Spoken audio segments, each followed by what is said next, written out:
Review of competition in the energy sector later this morning.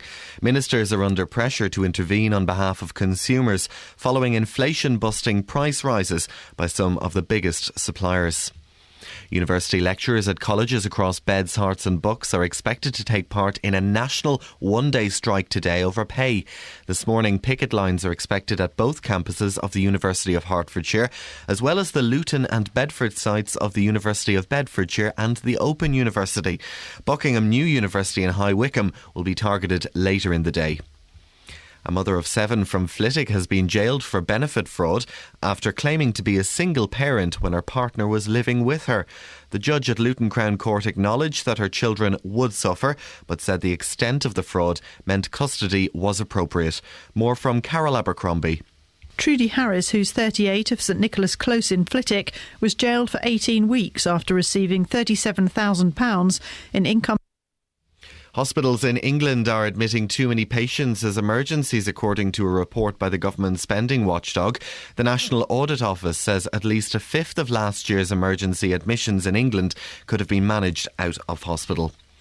In sports news, Tottenham have reached the quarter-finals of the League Cup after beating Hull City on penalties. Spurs came from 2-1 behind in extra time to draw 2-2 and force the shootout, which they then went on to win 8-7. Meanwhile, Manchester City needed extra time to secure their 2-0 win at Newcastle. And the weather forecast, it'll be a dry morning with some hazy sunshine. It'll stay dry for most places this afternoon, but there may be a few spots of rain from any thicker cloud around. Maximum temperatures of 13 degrees Celsius, that's 55 degrees Fahrenheit. And get the latest news and sport online at bbc.co.uk/3counties.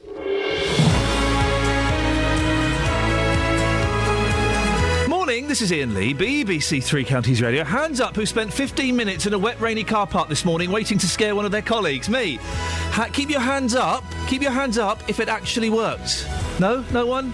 No? That was a waste of time, wasn't it? Never mind. I blame Catherine Boyle. She was looking out of the window to see what would happen. So Kelly Betts looked up, saw her, waved, then turned around and saw me charging towards her wearing a balaclava. Maybe go a bit too far with the face mask, but, you know. Lots coming up on the show today. Another vote on HS2 this afternoon. This is going to be the last one until the new year. Paul Scoins is pretty jazzed about it. We'll discuss. The Poppy Appeal is up and running, but where are the sellers? Are you wearing last year's in the hope you'll be able to put some money in the pot before Remembrance Day? Or are you just not that bothered? Do you think it's time we moved on? And, oh, for goodness sakes, we've been sent another one of those local calendars with middle-aged women in the nuddy. Please, can't we just pay dumpy fundraisers to keep their clothes on? Facebook.com/BBC3CR. It's all for a good cause, but geez, I don't want to see that. Facebook.com/BBC3CR. Send me a text 81333. Start your text 3CR or give me a call 08459 455 555. Across Beds, Hearts and Bucks. This is BBC Three Counties Radio. Across Beds, Hearts and Bucks. This is Iain Lee. BBC Three Counties Radio.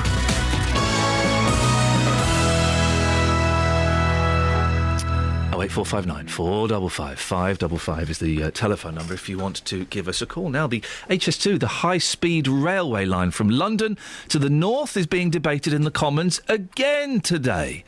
The controversial railway line, which will shave half an hour off a trip to Birmingham, will cut through large parts of the Chilterns and cost, well, I've heard figures between 42 and 50-odd billion pounds. Today, MPs will decide whether to allow the Treasury to spend more money on the railway line, although critics say today's vote is pure politics and will have little impact on the project. Well, political reporter Paul Scoins is here. Paul, what's going on today? Well, Iain, it's called the Paving Bill, and I suppose it paves the way forward for the government to release more funds to start the next stages of HS2. Now, that doesn't mean there's going to be spades in the ground on Friday. The bill's sort of intended to ensure that the development of the proposed railway goes through smoothly and is supposed to, if nothing else, give security to those who are going to be spending money. HS2 Limited, for example, on the permission to go and compulsory purchase land and spend money on compensation as well. It also means the government has to produce an annual report on the progress of the railway. This is the third reading of the bill, so it's the final opportunity for MPs to discuss it. The vote's going to go through today, isn't it? Yeah, I think so. Quite heavily, I would imagine. Yes, I mean, the previous reading of the bill in June went through 303 for the government and 27 against. Some of those voters against, or those MPs who rebelled, include Cheryl Gillan from Chesham and Amersham and Steve Baker from High Wycombe. It could be as many as 60 MPs voting against it if reports are to be believed. My suspicions are it'll be less than that, probably around maybe 40, but we are just guessing here at the moment. Cheryl Gillan's put some amendments through which will see, hopefully for her anyway, some changes to the bill. She says she wants some amendments in saying that there should be more connectivity with other public transport, so links to other airports, maybe Heathrow, Local Rail, Scotland and HS1, which of course is the train line to the continent via Kent. She also wants to see a limit on the project's costs of £50 billion and also better compensation as well. This is very confusing because you've said that this isn't the final decision and it's not even the decision which gives the go-ahead to start building, is it? Yes. Can I be honest? Yes. I don't even think this is the most significant story about HS2 this week. Right. Because earlier in the week we had the fifth business case from HS2 Limited, where they sort of looked at some of the government then presented as well sort of another view of what it's going to be, another reason for going ahead with the project. I suppose this is to proceed... Or to proceed with the construction of this project, the government have to put through something called the hybrid bill, which is what's going to go through next year. That's the biggie, I suppose. Those are used for issues of significant national importance. For example, the Channel Tunnel, the Crossrail project in London, big expensive projects, and that will allow even more compulsory purchase orders, more compensation too. About this paving bill, I spoke last night to Hilary Wharf from the HS2 Action Alliance. She lives near to the line, or the proposed line in Great Bissenden. She told me her thoughts about this. The paving bill, in my view, is just plain politics, because the paving bill was never an item that had to be on the government's agenda in order to make HS2 happen. But they do know that there's no hope of getting a hybrid bill through in this term of Parliament, and so basically by getting the paving bill through, they're going to be able to go into the next election to be able to say, look, we've got it all sorted, we've got something through, and we've got all the parties signed up to it, and here's the proof. Now, speaking of spending money, we're hearing so many different figures. What's the total today? Well, today, Ian, the government puts the cost of the line at £42.6 billion. Now, that is the line. Just the train track. The construction of the line and all the other purchasing. Yep. Now, HS2 Limited says that includes a lot of contingency funds and compensation money. But a railway, of course, needs trains, and they'll cost another £7.5 billion. So you're looking at that point at around £50 billion. Now, some people say, well, you don't include VAT in that, so that's another £8 billion, so that's £58 billion. Because when you're getting building work done, I never include the VAT, and I never include that in the amount it's going to cost me. Now, if it was, I suppose, a non-government project, I could go with that. Yep. To the point where, yes, you're right, but this is a government project, so the government is going to get the VAT back. So right. I think that's a sort of cost-neutral thing, if I'm honest. Now, the Public Accounts Committee, which is a fairly influential committee of MPs who hold public bodies to account over their finances, discussed this earlier this year, and Margaret Hodge, the leader or the chair of that committee, put this point to the Department of Transport that the costs were spiralling. Before there's been a spade in the ground, all the costs are moving in the wrong direction. Is that correct? Costs are going up, benefits are going down. So I will ask David to say a bit more about this, but in the costs of the project are dependent on the scope. And we have been doing, HS2 Limited has been doing... Is it just true or not true that over the period the costs have gone up and the benefits have gone down? The predicted costs are up and the predicted benefits are down. I'm not disagreeing with the figures in Figure 5. I'm trying to... Oh, I like the... Thank you.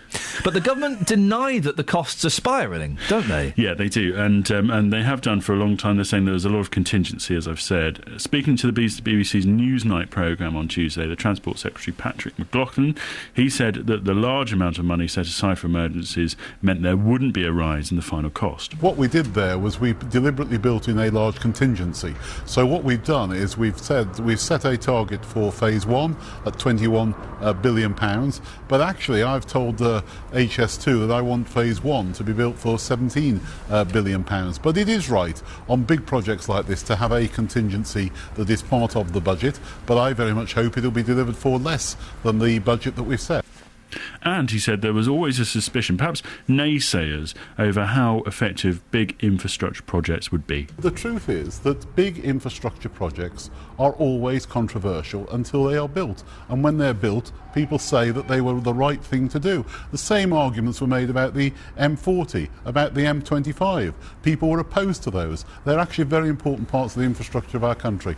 And I've just come from a meeting with the Chamber of Commerce, and what they were telling me that this is important for Manchester. OK, where are all the parties standing on this at the moment? Well, as you'd expect, the coalition has at least an official body as well behind it. There are individual Tories who are saying that they don't want it. Certainly the Deputy Prime Minister, Nick Clegg, who has a Sheffield constituency, is very keen on it. Labour looked to be calling on it earlier this year. Certainly the Chancellor, Shadow Chancellor Ed Balls, was making some noises that the costs were unjustifiable. It looks like in the last few days the parties may be shifting on this. Ed Miliband perhaps putting his foot down, maybe showing a bit of leadership over this and saying that the party wants to back it. He said that the party would support the new chairman of HS2 so long as he had the power to reduce the cost of the project. Labour grandees like Lord Adonis, who was the man who initially put this whole project together in the last Parliament, has been drafted in by Ed Miliband to sort of work with HS2 as well to sort of build this case up. However, another Labour grandee, Lord Mandelson, has already come out very vociferously against the project, saying that it will be a waste of money, and that in the beginning it was a vanity political project to stiff one to the Tories. So I think it is interesting. It's going to be very interesting to see where this goes over the next few weeks and months. But indeed, next year, when the paving bill comes through, that will probably be the more significant side of things. Is that a phrase, stiff one to the Tories? Some politicians use that. Yeah. 08459 455 555. If you want to have your say on that, not on whether that's a phrase, but on the story of HS2. Well, it sounds like what those politicians need is a little bit of help by the Beatles. Help! I need somebody. Help! Not just anybody. Help! I need someone. Help! When I was younger, so much younger than today, I never needed anybody's help in any way. But now these days are gone and I'm not so self-assured. Now I find I've changed my mind and open up the doors. Help me if you can, I'm feeling down, and I do appreciate you being around. Help me get my feet back on the ground. Won't you please, please help me? And now my life has changed in so many ways. My independence seems to vanish in the haze. But every now and then I feel so insecure. I know that I just need you like I've never done before. Help me if you can, I'm feeling down, and I do appreciate you being around. Help me get my feet back on the ground. Won't you please, please help me? When I was younger, so much younger than today, I never needed anybody's help in any way. But now these days are gone and I'm not so self-assured. Now I find I've changed my mind and open up the doors. Help me if you can, I'm feeling down, and I do appreciate you being around. Help me get my feet back on the ground. Won't you please, please help me? Help me, help me. Thank you then, Beatles. Right, it's 6:16, it's BBC Three Counties Radio. Let's get the latest travel news now. Here's Alice Glossop. Travel news for beds, cards and bugs. BBC Three Counties Radio. Thanks very much. Good morning. We've got problems already on the M25. Anti-clockwise is down to down to two lanes, between junction 24 for Potters Bar and 23 for South Mims. That's after an accident involving two lorries. They're accused back to junction 25 for Enfield. Also anti-clockwise, there's a lane closed between 17 for Maple Cross and 16 for the M40 after a breakdown. That is causing some slow congestion around there. The cameras are showing that things are still pretty quiet on the M40 though this morning. Some potential busy areas to look out for later. The A40 eastbound up at Forest Hill, there's one lane closed for roadworks between the B4027 and the M40 for drainage works. This is Alice Glossop, BBC Three Counties Radio. Thank you very much, Alice. 6:17. It's Thursday, the 31st of October. Spooky, huh? These are your headlines on BBC Three Counties Radio. MPs will vote today on plans for the controversial high-speed rail line, HS2, that would run through parts of Buckinghamshire. University lecturers at colleges across Beds, Herts and Bucks are taking part in a national one-day strike over pay later on.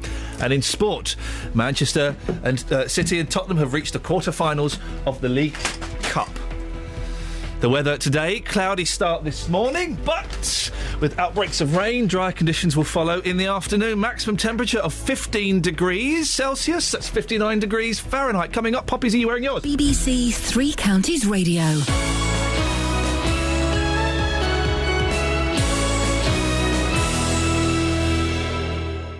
Here at BBC Three Counties Radio, we want to show off everything that's amazing about where we live. And to do that, we need your help. We'd like you to send your pictures of your favourite places from the three counties. Places like Dunstable Downs, Amptill Park, Ivinghoe Beacon, MK's Concrete Cows, Nebworth House, Waddesdon Manor. We'll then use them on our Facebook page to show everyone exactly what this area has to offer. Send your pictures to 3cr@bbc.co.uk and then visit facebook.com/BBC3CR to see everyone's favourite parts of Beds, Herts and Bucks. Give me time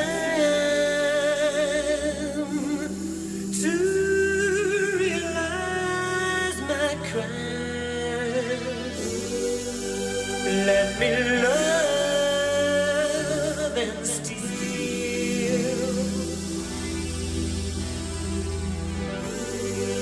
I have danced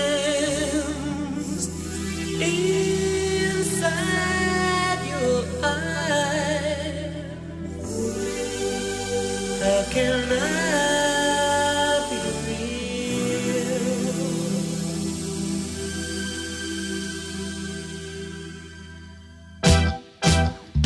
Do you really want to hurt me?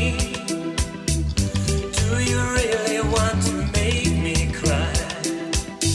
Precious kisses, words that burn me.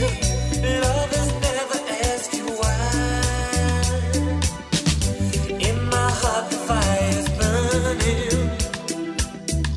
Choose my color, find a star. Precious people always tell me that's a step too far. Do you really want to hurt me? Do you really want to make me cry? Do you really want to hurt me? Do you really want to make me cry?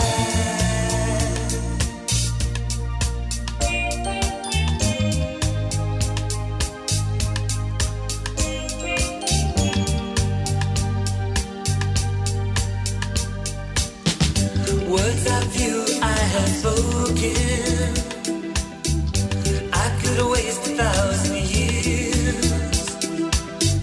Wrapped in sorrow, words are token. Come inside and catch my tears. You've been talking about believe me. If it's true you do not know. This by love's without a reason. I'm prepared to let you go.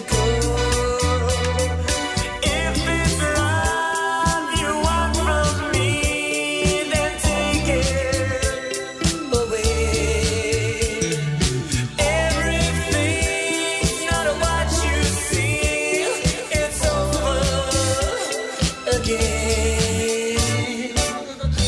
Do you really want to hurt me? Do you really want to make me cry? Do you really want to hurt me? Do you really want to make me cry?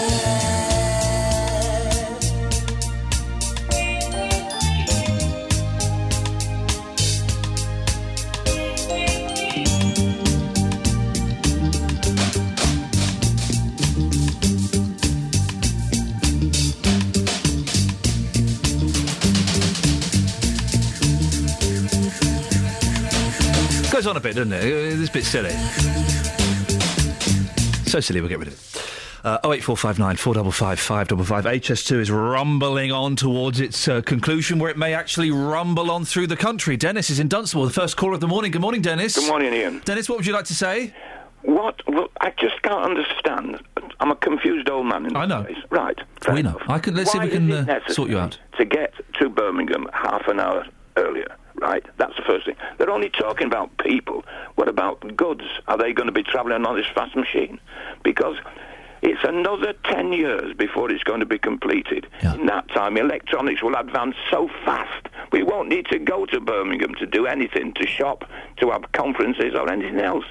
It's nice in Birmingham. It's got the biggest library in Europe. So what? We've got a nice library in Dunstable. Yeah, but is it as big as the one in Birmingham? No, but you can get stuff on the internet anyway. I can go into the Birmingham library on the internet. Right. It's just, to me, I'm sorry. But by people going to Birmingham, and and by the way, it'll be about 25 years before this is actually in place. By people going to Birmingham, that will surely invest money into Birmingham and into all these other places along the way, because more people will be shopping, more people will be eating, more people will be using the hotels. How often do you go out shopping to London? I was shopping in London. I'm saying, how often do you go? Well, I was there 2 days ago. I bought some jeans and some aftershave. Yeah. Well, that's easy. You could have got that over the internet. No, I don't like buying clothes over the internet. Why not? I like to try them on, make sure they fit. Well, it's all right. You'll be able to. By then, electronics will allow you to fit them in the house without even losing place. Just come into the 21st century, for God's sake. Dennis, thank you very much indeed. 08459 455 555 is the telephone number if you want to give us a call. Now, I haven't seen I haven't seen a poppy seller out on the street. I've seen some on a kind of counter in a shop, but I've not seen any out on the street. And yet this year's appeal launched almost a week ago. Well, we were talking about poppies the other day, and I said, maybe considering possibly buying a white poppy. After all, the money goes to the same place. Right? Wrong. It doesn't. Well, we can speak now to Albert Beale. He's from the Peace Pledge Union, the organisation behind the white poppy. What's the thinking behind the white poppy, Albert? Good morning. Well, the point about the white poppies is to show that it's quite possible to have an attitude of regretting and mourning the horrors of warfare, but in a context of being absolutely committed to refuse and renounce any future wars.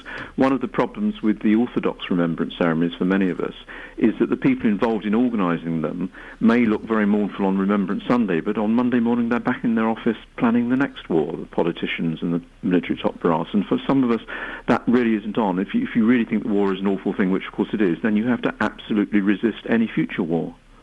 Now, the money from the red poppies, of course, goes to the Royal British Legion to help those who, the families and those who have served and are serving. But the money for the white poppy doesn't go there, does it? Well, no. I mean, the money for the white poppy, the donations that come in for the white poppy, are to support the production of the poppy and the promotion and the distribution of the white poppy, and to support the work of people who are trying to resist war and oppose war and look after the mess of war rather than the people who are causing war. I mean, it's a dreadful indictment of a 20th century country that in world terms is a very rich country like Britain, that we have to go around rattling tins for people who need help anyway. And why should it be necessary for somebody who's injured or bereaved, whether they're in the military or anywhere else, to have people rattling tins to get... You're right. Why should it be? But sadly it is, isn't it? I mean, there are... The money from the red poppies goes to help those families that have lost... I mean, nobody's going to object to the idea that somebody who needs help, you donate money to help them. If you want to give money to somebody who needs help, then obviously there's nothing wrong with that. But the problem is that the mentality behind a lot of the organisers of the official remembrance and the red poppies are the people who are causing the problem in the first place, by perpetuating the idea that one way of solving the world's problems is to go around mass use of arms, people going around slaughtering one another. Well, pacifists actually think that is not the way to solve the world's problems, and we try and resist that. And the idea of the white poppy is to represent a vision of getting beyond warfare rather than just perpetuating it. But do you not feel any remorse or guilt that you are potentially diverting funds away from families and servicemen whose lives have been blighted by the fact that they've lost legs or they've lost relatives, and that money will be going to them, and yet you're kind of diverting money away from that? I really don't think we're diverting money in any significant way, in the sense that obviously we may get through tens of thousands of white poppies in a year, whilst the British Legion is producing tens of millions in a year. So in that sense, financially, it's not a major thing. But for us, the money is not the key problem. It's not money we're raising, it's issues we're raising. The whole problem is with the way that commemorations of war are done, is that they're normally done in ways which perpetuate the idea that warfare in the current world still has a continuing role as a way of solving problems. And there are many people, we may be a minority, but there are still many people who think that warfare is never the way, is never the thing you resort to. It's just not an appropriate way of trying to deal with things. There are some people, aren't there, Albert, who frown upon the white poppy. I was reading a story in the paper this week about a member of the clergy who wanted to wear a white poppy, and various organisations were saying, well, if she's going to wear a white poppy, we don't want her taking a remembrance service. Well, clearly the issue of how you look back at war and what it implies for your attitude to people who were involved in war and to future wars is something which is very current. It's a political issue. I mean, but one of the problems, I suppose, with red poppies for some of us is that it is seen as something all-embracing and national and neutral. Well, for many people, it's not a neutral symbol. It is a highly loaded political symbol, the red poppy. The red poppy. People may well wear red poppies for many different reasons, and some of them may be quite creditable reasons, but it is nevertheless a political symbol, and therefore it is going to be controversial, and I quite understand that. I mean, there are lots of people who do wear white poppies and red poppies, and there are some people who choose one and some the other, and some neither. Some don't know that there is a white poppy that's an alternative option, so there may well be more people who would like to wear one if they knew about it. Do you think, final question, Albert, do you think that military people who wear red poppies are being slightly hypocritical? If they're still in the military and therefore part of the system which is supporting, encouraging the idea that warfare is a relevant thing in the modern age, then they are being hypocritical. If they really, anybody, whether in the military or not, who really thinks that war is so awful we mustn't have it again, has to stop having it. I mean, the answer to stopping wars is to stopping having them, not planning the next one. Albert, I appreciate your time this morning. It's certainly given me, and I'm sure my listeners, a lot to think about. Albert Beale from the Peace Pledge Union, the organisation behind the white poppy. What do you think about what you've just heard there?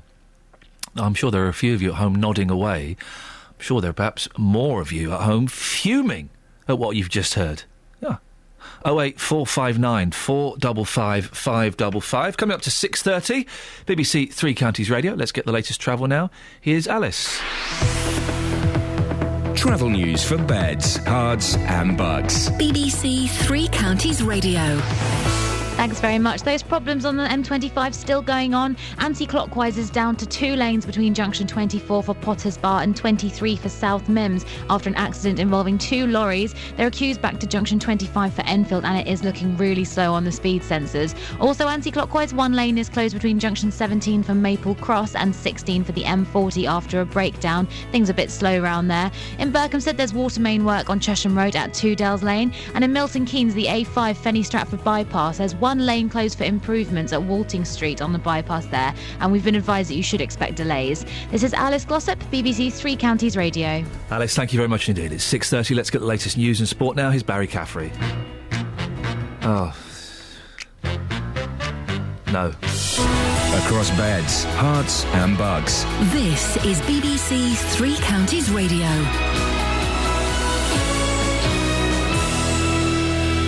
It's 6:30, I'm Barry Caffrey. The headlines: MPs are voting today on whether to give the government permission to spend about £40 billion on the controversial HS2 project.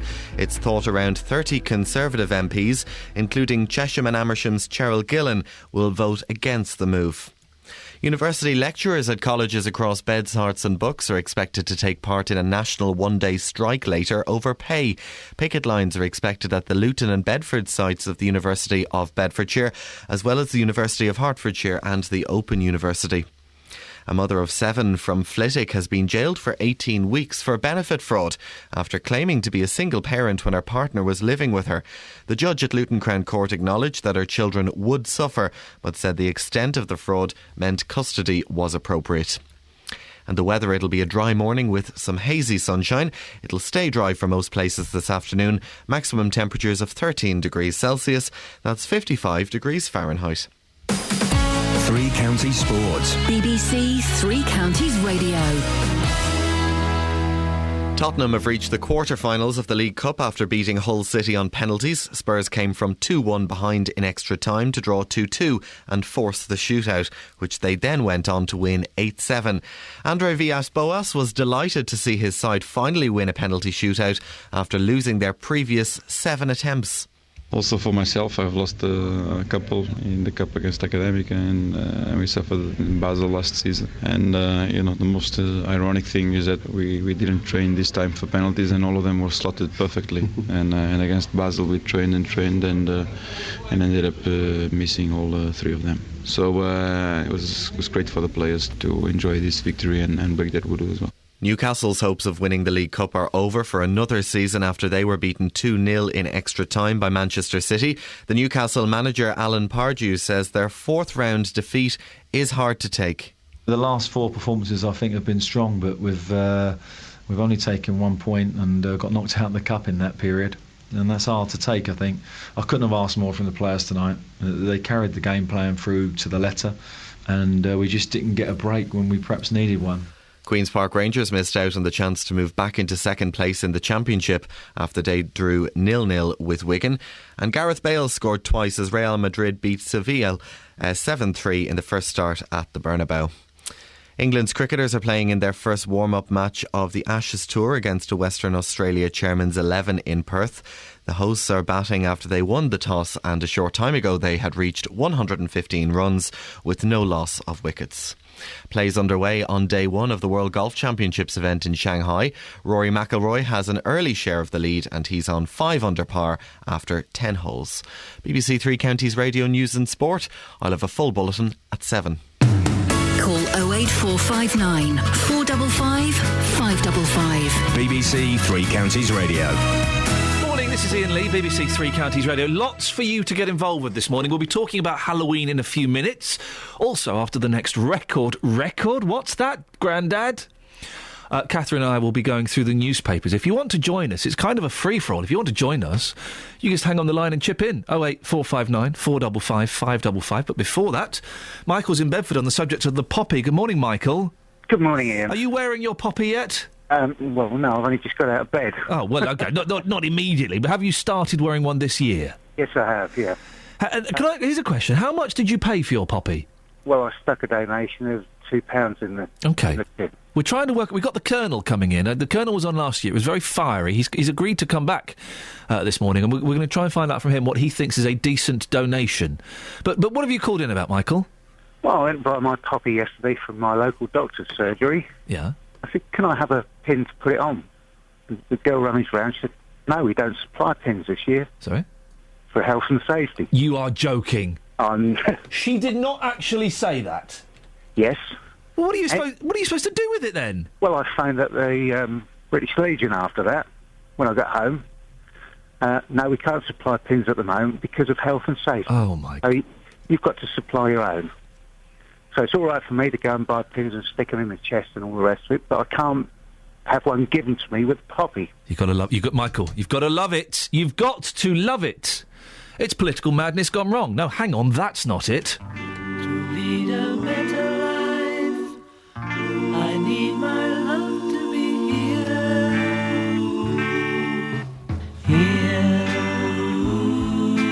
making each day of the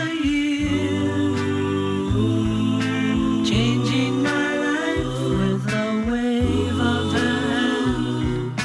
Nobody can deny that there's something there.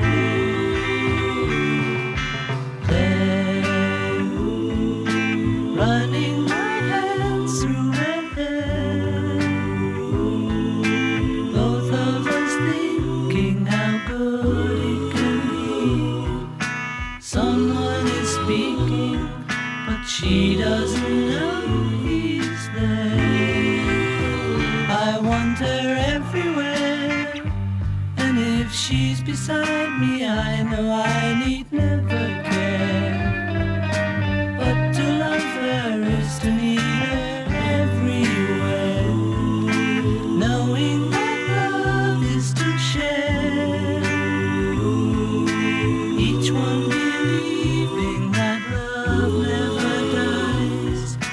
Watching their eyes and hoping I'm always there. I want her everywhere, and if she's beside me, I know I need never care. But to love her is to need her everywhere. Knowing that love is to share. Each one believing that love never dies. Watching their eyes and hoping I'm always there. You'll be there and everywhere. Here, there, and everywhere. Bit at the end, guitar bit. One of my favourite Beatles songs of all time, from Revolver. It's beautiful. It's nice. That and For No One, the two of the best Beatles songs. But the best Beatles song of all time is, Catherine? Oh, I'm looking through you. No, that's incorrect. Kelly Betts, the best Beatles song of all time is... That's Follow You song, Follow the Sun. No, that's incorrect. Let's go to Justin Dealey. Justin Dealey, the best Beatles song of all time is... Please Please Me. I will do in a second, but what's the best Beatles song? Thank you. No, of course, it's from the White Album. It's Martha, My Dear. Really? No. Yeah. No. Yeah. Come on, stop trying to be all cool. Yeah. It's about a dog. Exactly. So is anyway. So is Jet. But let's not go into that. Dealey, what do you want? I'm doing about doing the papers with Catherine. I'm talking about Halloween. Why? Are you celebrating? Well, celebrating is the wrong word, but yes, I have two little boys. The eldest, who is will be 4 in January, is very excited about Halloween. He likes it because it's spooky. He's got some toy spiders that he keeps putting on my shoulder to try and scare me with, and we've got pumpkins and all that kind of stuff around the house. So yes, I guess we celebrate. You've got young children, Catherine? Yeah, I have, and they like dressing up too, and we go out to Grandma's house and we walk in the dark with torches, dressed up, and they love it. Spooky. Probably a bit too scary for you, just, isn't it? Well, it's not too scary. I mean, Ian, I have actually been out this morning. Would you like to hear some views? I've been getting people's views on Halloween. Will they be celebrating? Two very different views coming up here. Here's what happened. It's about Halloween, sir. You going to be celebrating? I'm not sure. Maybe. Yeah. Have you celebrated in previous years? Yeah, I have been. Yeah. So what have you done? Just mainly trick-or-treating. That's it, really. So how old are you? 22. Okay, now when you go trick-or-treating, what actually happens? Do people actually give you treats? Boy, I said back in the day they did, but as the years have gone by, I think it's died down. Everyone's lost. People are becoming stingy. Yeah, definitely. Now, what happens then? Just lastly, what happens if somebody turns around and they says, "Okay, trick." Then what? It depends on who you are. It depends on who you are, because obviously you can say trick, and you can egg them. That's a trick. At the end of the day, so you've egged somebody before. No, I personally haven't. But your friends have. But I've seen it happen. I mean, that's outrageous, isn't it? So if somebody says trick, your friends have egged that person on their doorstep. Wait, you can say that. Wow, that's terrible, isn't it? Come on, you got to admit, that's terrible. I hear that, but I don't know, boy. But you wouldn't do that personally? No, I wouldn't do that. You seem like a nice lad. Yeah, I am. Thank you very much. Appreciate your time. It's cool. Are you going to be celebrating tonight, sir? No. Well, we think it's stupid. Why do you think it's stupid? Well, it's just an excuse for people to act daft and that, isn't it, really?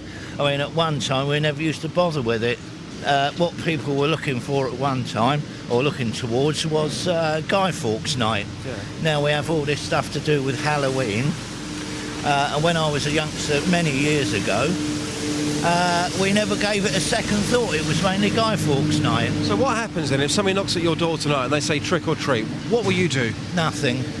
Slam the door in their face? No, we won't even answer it. Right, my opinions on this are thus.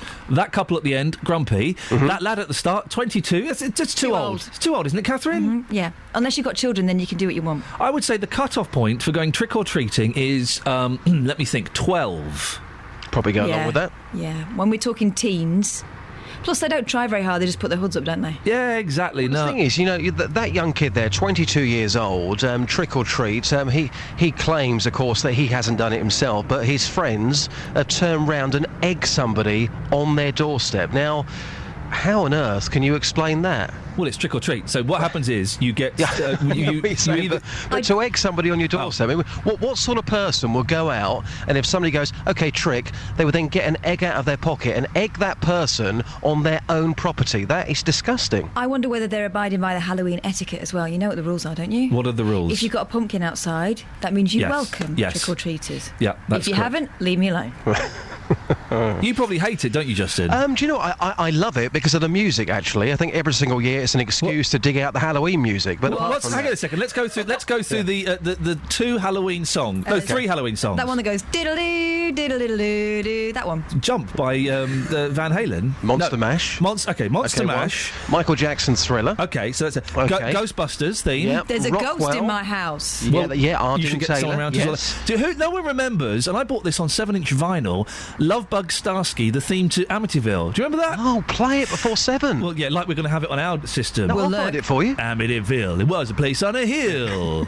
Well, I was going to a party at Amityville. No one plays that anymore. We'll have a look. Let's have a look. It's by Love Bug Starsky. Love Bug Starsky, of all people. Justin, excellent stuff. What are you up to for the rest of the morning? I'm going to be talking about poppies. You've been talking about that already this morning. I'm going to be asking the question, what do you think is a fair price to pay? And also talking to the older generation and the younger generation to see whether their views on wearing a poppy meet somewhere in the middle. Justin, excellent stuff. We will speak to you later on if you want to have your sound. 08459 455 555. Catherine Boyle has the papers. Yeah, I have. I'm sort of looking through them. And, Harry Potter's going to play Seb Coe. What? Snooker? Running.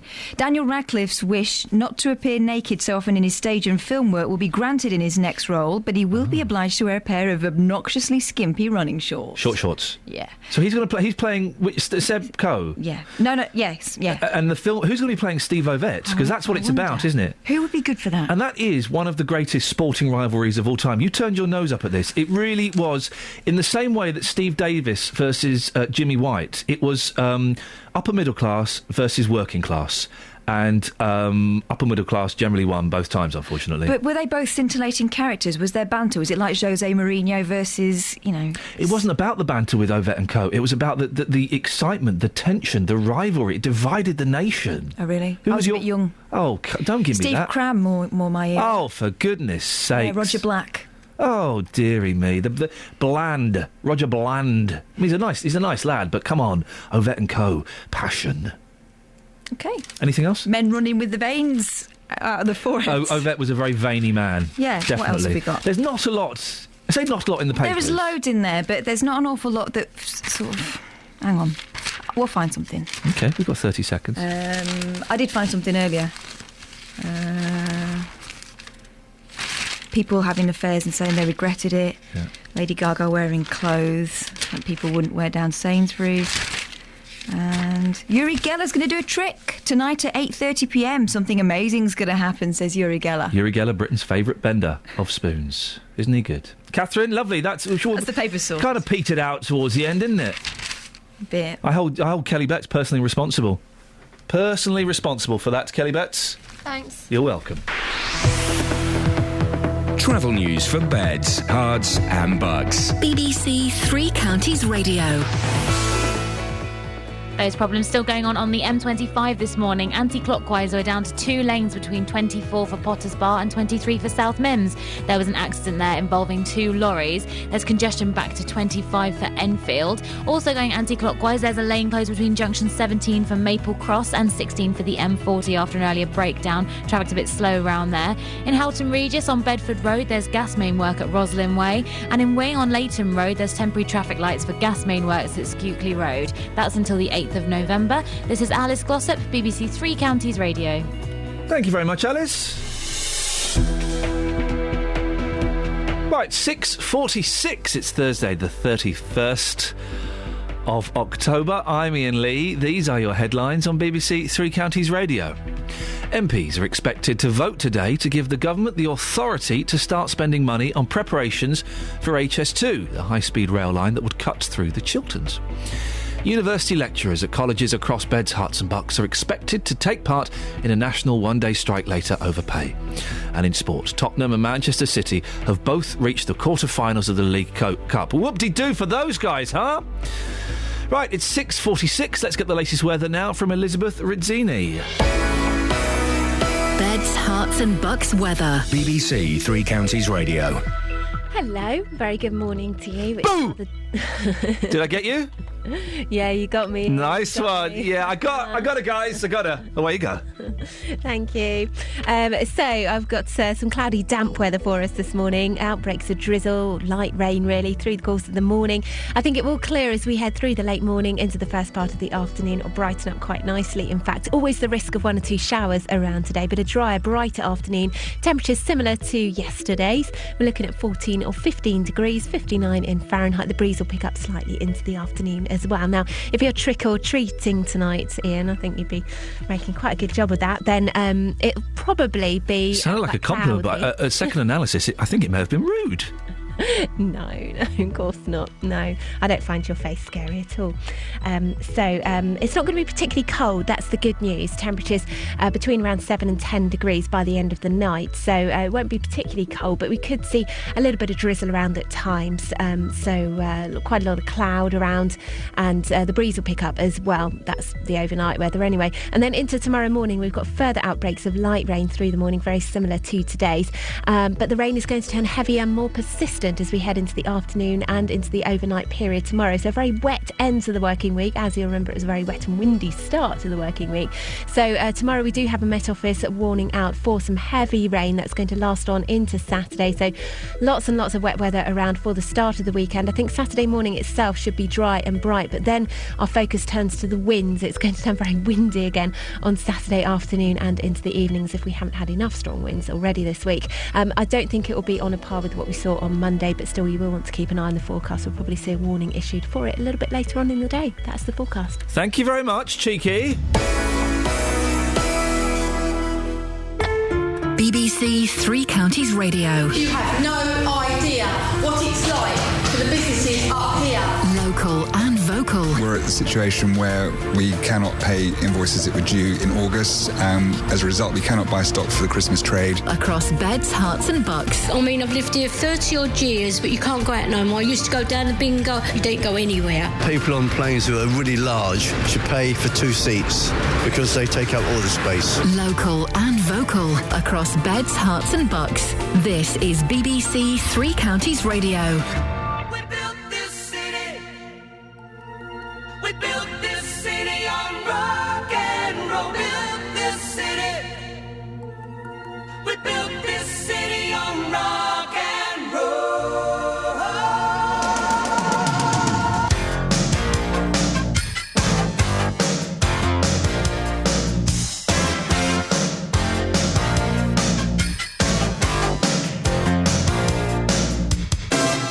Say you don't know me, recognize my face.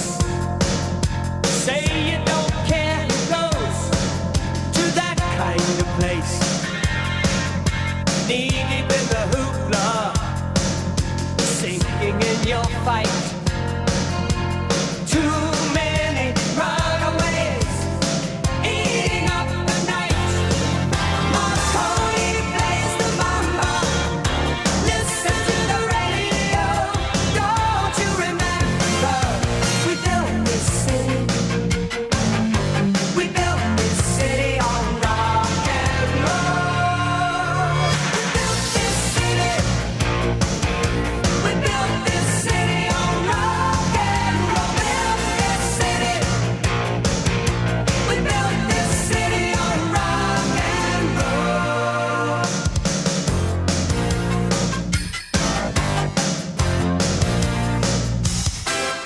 Someone always playing corporation games.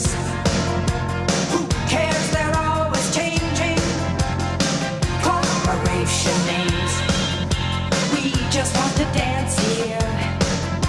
Someone stole the stage. They call us irresponsible. Write us off the page. Marconi plays the mama. Listen to the radio. Don't you remember? We built this city. We built this city on rock and roll. We built this city. We built this city on rock.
Starship, good morning. This is Iain Lee, BBC Three Counties Radio. Now, if you were listening yesterday, you may have heard a chat I had with a gentleman who called Robert. Oh, I can get a breakfast, but after that, I've got a little bit in my freezer, but after that's gone, I don't know what to do.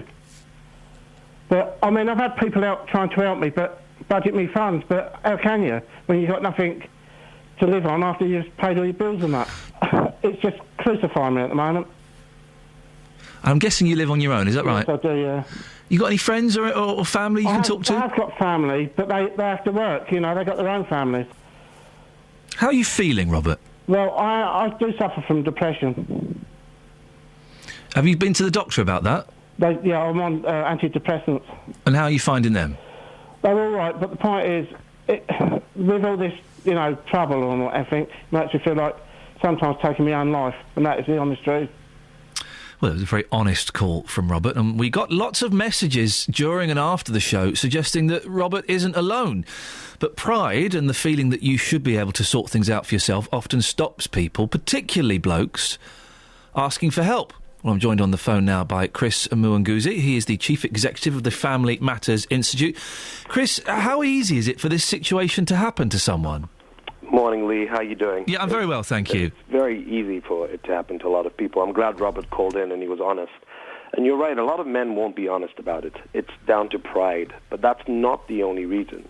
I mean, speaking to your colleagues yesterday, I did say to them that for a lot of men, social exclusion is one of the main reasons that men, particularly single men, aged 25 and above, find themselves in a situation like Robert's in. And let me explain that. Lots of men over the age of 25 are not considered vulnerable. So if you don't have a disability, if you don't have a child, if you're living on your own, then you're an able-bodied, red-blooded man. You should be in a job and it should be easy to find one. That's an assumption. It's also, and I'm generalising here massively, and we will get exceptions to this morning, I'm sure. It's also, I think, harder for men to ask for help, isn't it? To say, actually, you know what, I'm struggling a bit here, I'm a bit lonely, and I'm not enjoying being on my own. Well, think about it. How many men do you know will come out and say the words, I'm lonely and I need help? And how many men will get help when they say, listen, I'm lonely and I need help. I'm isolated and I need help. You're right. Many, many single men end up isolated. It's not just about being in a relationship. It's also about being able to, you know, get on your own. You asked Robert, do you have any friends? And did you hear what he said? He said not many. And actually, many men are not able to ask friends for the support they need. So social exclusion, and it starts from a very early age. You know, a lot of young men get socially excluded when they're in school as boys. They get socially excluded when they're in their families, when they're in groups of friends. And then that carries on for them. So they're not used to asking for things. And eventually the system swallows them up. You know, they're not able to come out of it and say, look, I need help, I'm struggling. But then for women, and you know, I have to give this example, if a woman's living on her own and she's struggling, then she might be considered vulnerable over the age of 25. And often, if a woman is in a relationship over the age of 25, she may be considered single, but will still get some help based on a number of factors. What support is available, Chris? Well, for men, there is some support. I mean, we're coming up to International Men's Day, so you'll see a lot of organizations that support men. But, I mean, for us, for example, Family Matters Institute, we've got dad.info, so we'll be helping men that are fathers. And again, I know that's a bit of a contradiction. But there's support out there for men who are in debt, men who are struggling with employment. There's a number of organizations. We work with an organization called Step Change. I know that they do not work just with family men, but will work with single men. I know that Quorum, for example, also has a service that will support men. And you know, there's some other services out there as well that will do. Chris, if people want to find out more about the Family Matters Institute, where can they go? Yeah, well, they can go to the Family Matters Institute. That's www.familymmattersinstitute.org.uk. And for dad.info, all they need to do is look at dad.info. Chris, I appreciate your time this morning. That's Chris Muanguzi, Chief Executive of the Family Matters Institute. Now, we haven't got time to play all of this record, but no one remembers this song I'm about to play, OK? It was a huge hit. I rushed down to my local Al Price to buy it on 7-inch vinyl. I haven't heard it for 26 years. Let's see if Lovebug Starsky stands the test of time. Oh, he does. Sounds very fresh.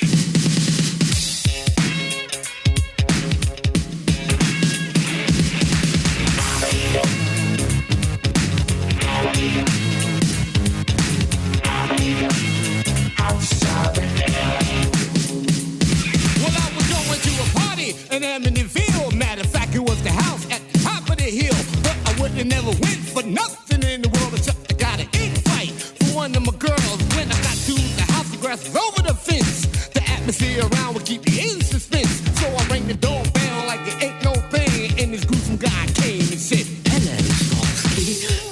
I understand they call you the love bug. What a cute little bug. I'd like to put you between my fingers." It's the house on the hill. Amityville. Well, it turns out it does stand the test of time. We missed the bit, I'm afraid, where bizarrely Captain Kirk and Mr. Spock turn up. But never mind. Maybe remind me next year. We'll play it next year. That's a promise, OK? Yeah, like I'll be here next year. Travel news for beds, cards and bugs. BBC Three Counties Radio. Those problems on the M25 are hanging around. Anti-clockwise is down to 2 lanes between 24 for Potters Bar and 23 for South Mimms after an accident involving 2 lorries. Those queues are all the way back to 27 for the M11 now. Also anti-clockwise, 1 lane is closed between 17 for Maple Cross and 16 for the M40 after a breakdown. That's slowed back from junction 18 for Chorley Wood. On the M1 London bound, things are heavy between junction 9 for Flamstead and 7 for Hemel Hempstead. I'm Alice Glossop, BBC Three Counties Radio. Thank you very much, Alice. Coming up in the next hour or so, poppies. Are you wearing a poppy? Are you making a stand against the poppy? And how much is the right amount to pay for one? We'll find out after the news. Local and vocal across beds, hearts and bucks. This is BBC Three Counties Radio.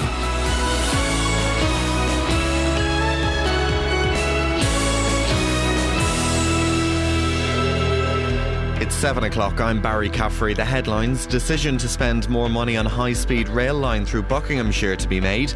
University lecturers across beds, hearts and bucks to strike over pay. And hospitals admit too many patients as emergencies. BBC Three Counties Radio. MPs are voting today on whether to give the government permission to spend about £40 billion on the controversial HS2 project.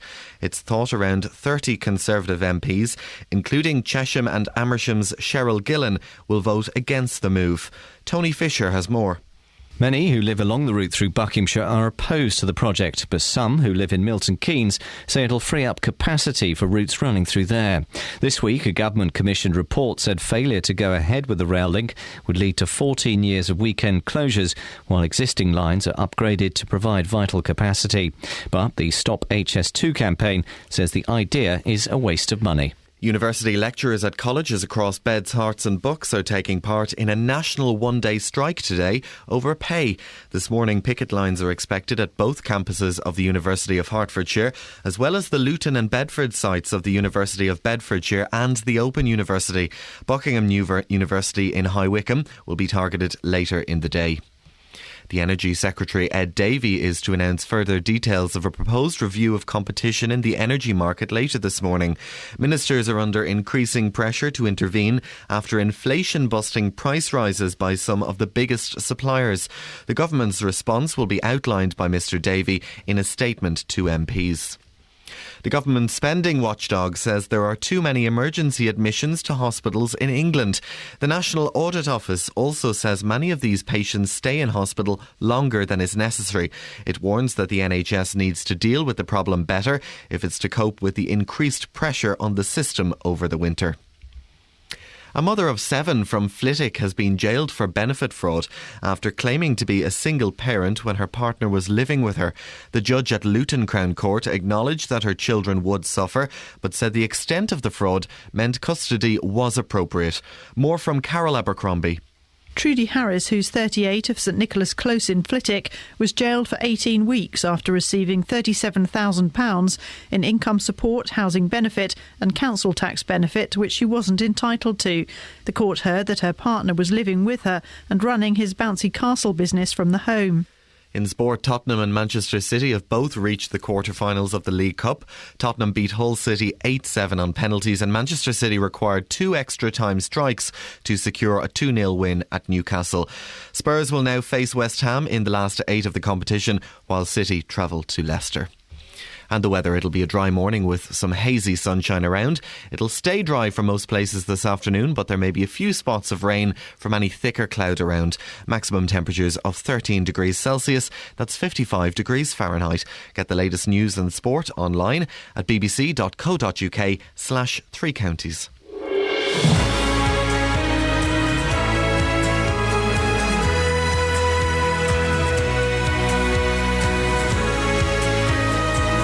Thank you, Barry. Morning. This is Iain Lee, BBC Three Counties Radio. Hands up if you're getting your second cold this month. Yes, yes. Bunged up, headaches, chest feeling a little bit wheezy already. Fun times ahead, guys. Lots coming up on the show this morning. Been a busy first hour, by the way.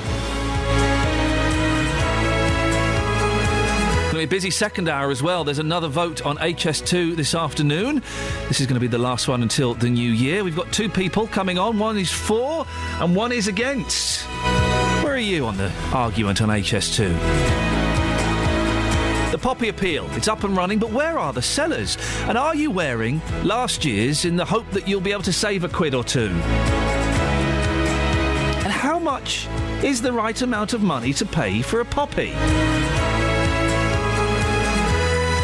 All of that and more coming up in the next hour. Facebook.com/BBC3CR. You can send me a text, 81333. Start your text 3CR. Or you can give me a call, 08459 455 555. Across beds, hearts and bucks. This is BBC Three Counties Radio. Keen to get your thoughts on the poppy story. How much are you supposed to put in the tin, the kernel? If anyone was listening a year ago, you may remember the kernel. It was fiery when he came in. He was a poppy seller. He suggested, I think if I remember correctly, and we'll ask him, that a pound was a little bit tight. 08459 455 555. How much did you pay for your poppy? We'll talk about that in a bit. Now, HS2, the high-speed railway from London to the north, is being debated in the Commons again today. MPs will vote on whether to give permission for the Treasury to spend £50 billion on the project. It's thought the controversial railway line, which will run through the Chilterns, will shave half an hour off of a trip to Birmingham. Well, I'm joined now by the Lib Dem leader of Milton Keynes Council, Douglas McCall, and also the Tory MP for Chesham and Amersham, Cheryl Gillan. Good morning to both of you. Morning, Iain. Cheryl, we'll start with you. You're against the project. Remind us why. Yes, I've been against the project right from the beginning.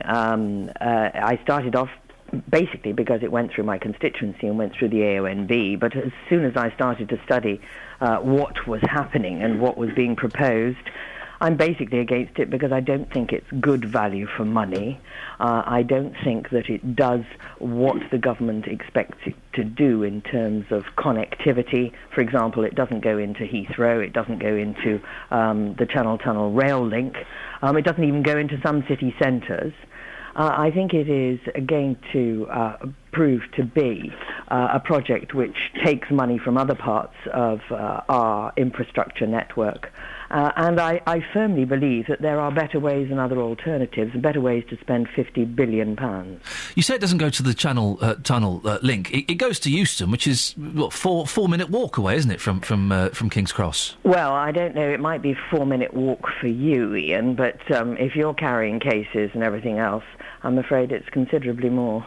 Isn't this like when the M1 was being built, or the Channel Tunnel? I remember the Channel Tunnel being built, and lots of people thought they were both follies and a waste of money, yet we've kind of grown to love them and appreciate them. Well, no, I don't think it is at all, because it's not as if people that are saying they don't think that HS2 is the answer. Mind you, that begs what is the question, indeed, because that's never really been clearly identified.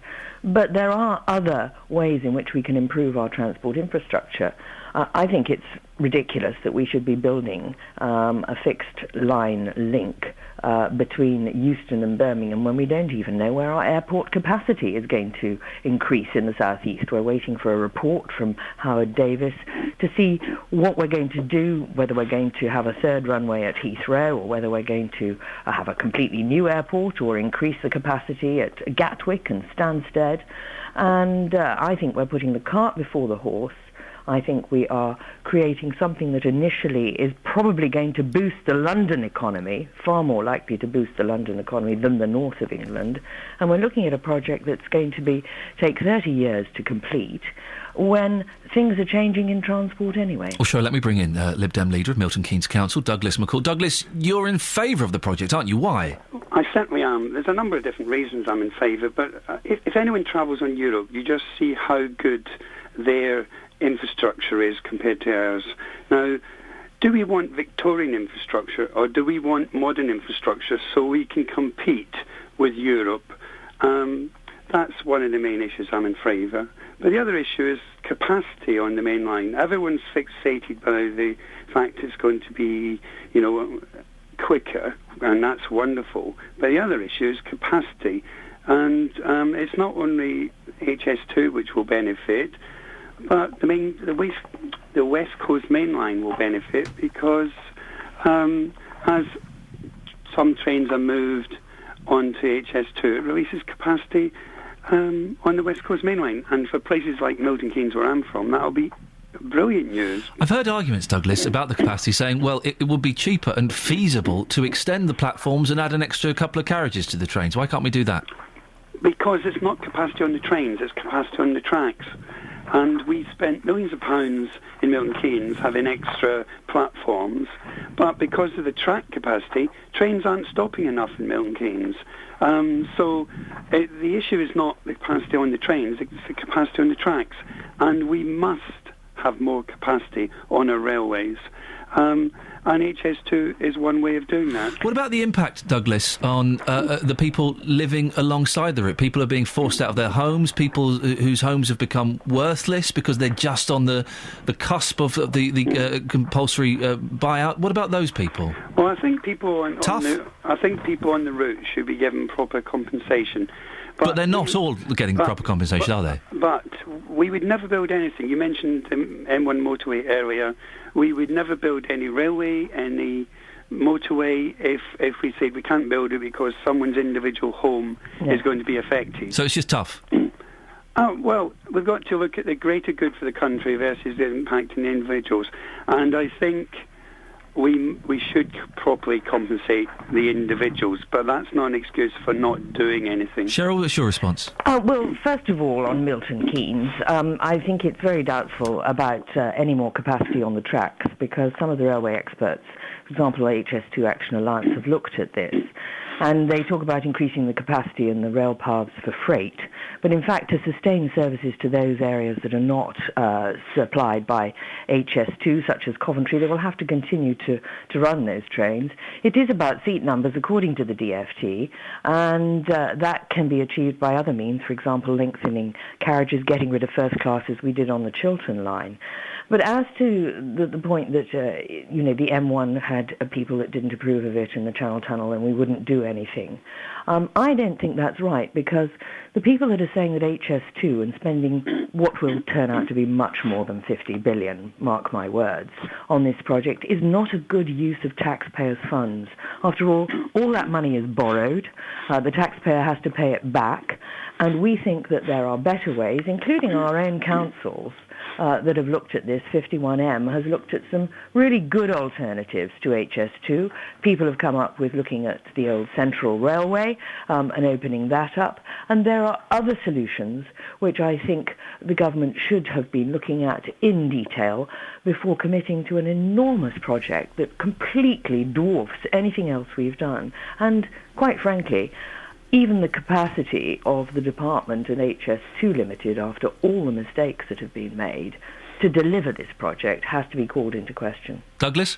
Well, we have Network Rail based in Milton Keynes, and the council talks to Network Rail often, and so they tell us that there will be increased capacity. And we must remember it's not just about passengers, it's about freight.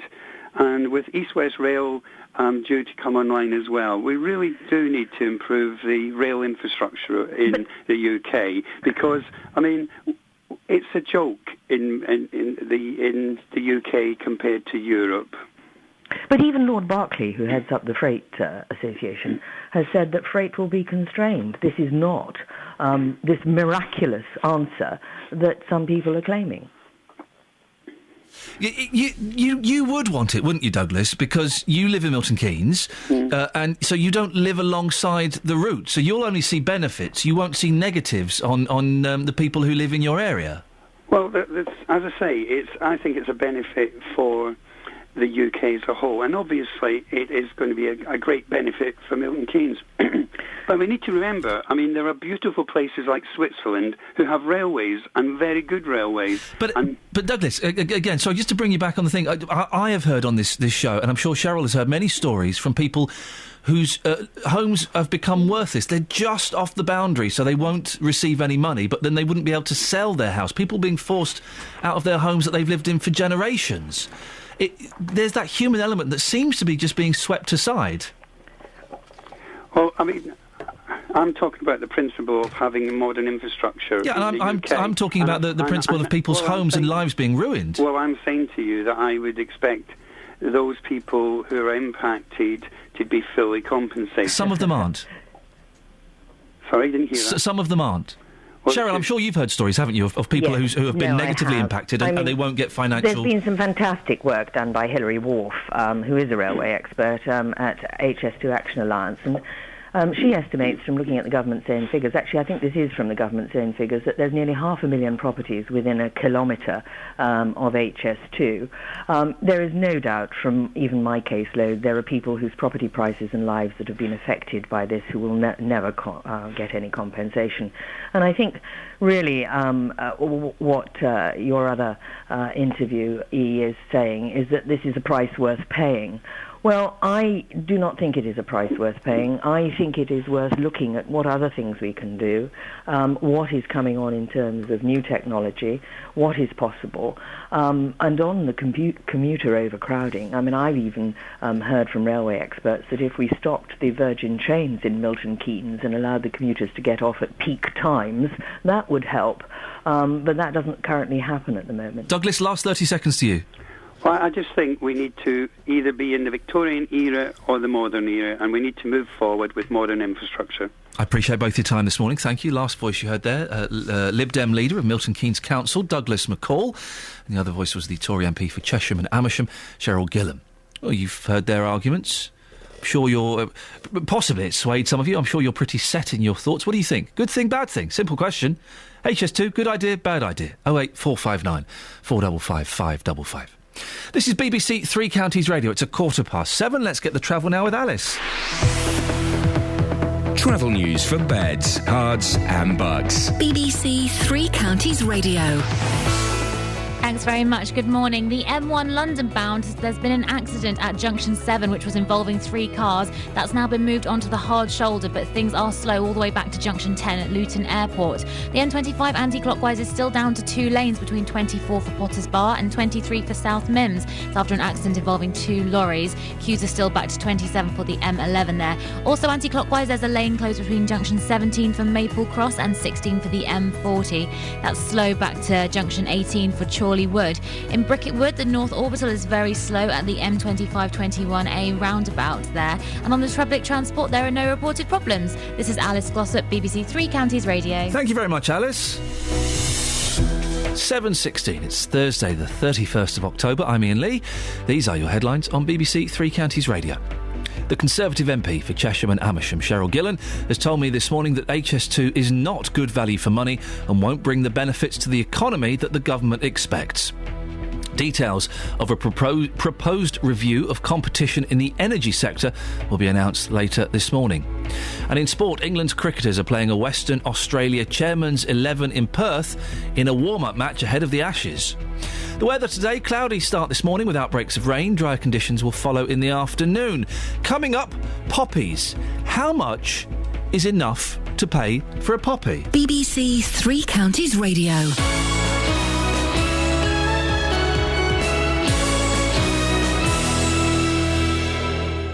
Roberto Perroni. I can bring you now some good news for women. What do you look like in a pair of Speedos or swimming trunks?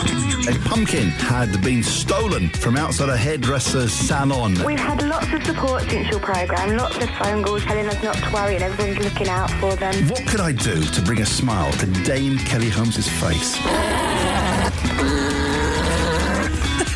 Do you know what that sound is? I do. They're alpacas. I've got 6 alpacas. They're lovely. Everyone takes the mickey. Roberto Perroni, weekdays from 3 on BBC Three Counties Radio. So I will get a poppy. Probably a red one, simply because I don't think I necessarily have the courage to wear a white one.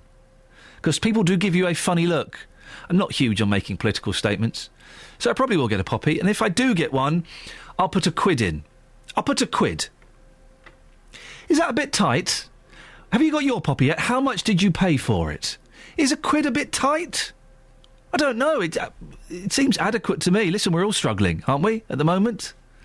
08459 455 555 is the telephone number. How much would you pay for a poppy? Now, it's a little bit early, some might say. It was the 31st, I kind of the beginning of November, the first weekend of November, but the poppy appeal launched last Thursday, a week ago. Oh, I've not seen many vendors on the street. Is there a lack of vendors, a lack of support? Well, Justin Dealey has been out and about getting your views. Justin, are you wearing a poppy yet? Not yet, no, because I tell you why, Ian, I haven't actually seen any sellers so far. Right. A bit like yourself, I've not seen one. So that's why I haven't got a poppy. I've seen poppies on the counter in a couple of shops, but no, I've not seen anybody in the street. Yeah, not yet. Some interesting views coming up in this report about the younger generation, but I started by asking people, what's a fair price to pay for a poppy? And here's what people had to say. Well, I think £1's a fair price. Then people give their lives to this country. And the unfortunate part about it is half of them don't appreciate it.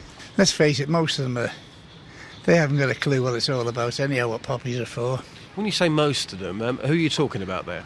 Well, the younger elements, they couldn't care less. A minimum of £1.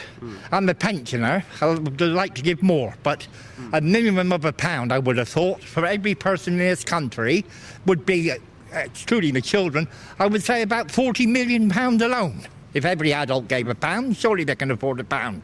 Well, Catherine, you're wearing your poppy already. Just how much does it mean to you to be wearing that poppy? Well, a lot. We owe our lives, everything to these people. They gave their lives for us. It's about time some of these youngsters realised that. So what do you think is a fair price? What do you think people should be paying for a poppy? Well, I reckon you should give a couple of £1 at least. It's not hurting you. They'll only blow it up the wall or down the drain. And people that don't wear them, do these people make you angry? Yeah, they do actually, because some people, say, what are you wearing that thing for? Who says that to you? Well, lots of people do, lots of youngsters. What are you wearing that thing for? How old are we talking about here that are saying, what are you wearing that for? You've got 16... So people that are old enough to know better? Yes, yeah. And when they're saying these things to you, somebody who feels very passionate and you're wearing that with pride, how does that make you feel when you're hearing that? Well, I feel hurt, actually, really hurt, that the younger generations has got no respect for the older generation.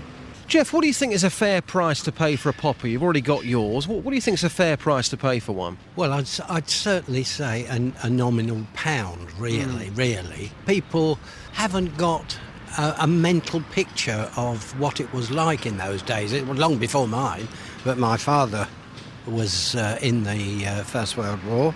I mean, it was a terrible war. In many ways, it was worse than the last one, because they spent their time to their necks in mud nearly and things like that. I mean, my father was in the RAMC and he had to go out and pick up the pieces of the bodies. So bearing in mind what you just told me about your father, which sounds absolutely horrific, what's your thoughts on those people that never go out and buy a poppy and never remember? Well, I'm sad about it, really, more than anything. Well, I don't think they've got the imagination of it. I mean, we didn't have the television and all the things to make it quite as dramatic as we have things today, which happen. Interesting views there, Justin. People, in terms of price, people saying a minimum of £1, £2. Yep. But also, a lot of the older generation, they were all slightly older people, saying that young people don't get poppies. Absolutely. I mean, if you believe the people in that report, they're saying they have no understanding, they have absolutely no respect whatsoever. I will be talking to the younger generation this morning. You'll hear some of those views a bit later, but your listeners this morning, do they agree with the people in that piece that the younger generation simply don't get it and they do have absolutely no respect? Justin, well, let's put that out there. Thank you very much indeed. 08459 455 555. I'm joined now by Ro Haggerwood, who is a Bedfordshire County member of the Royal British Legion.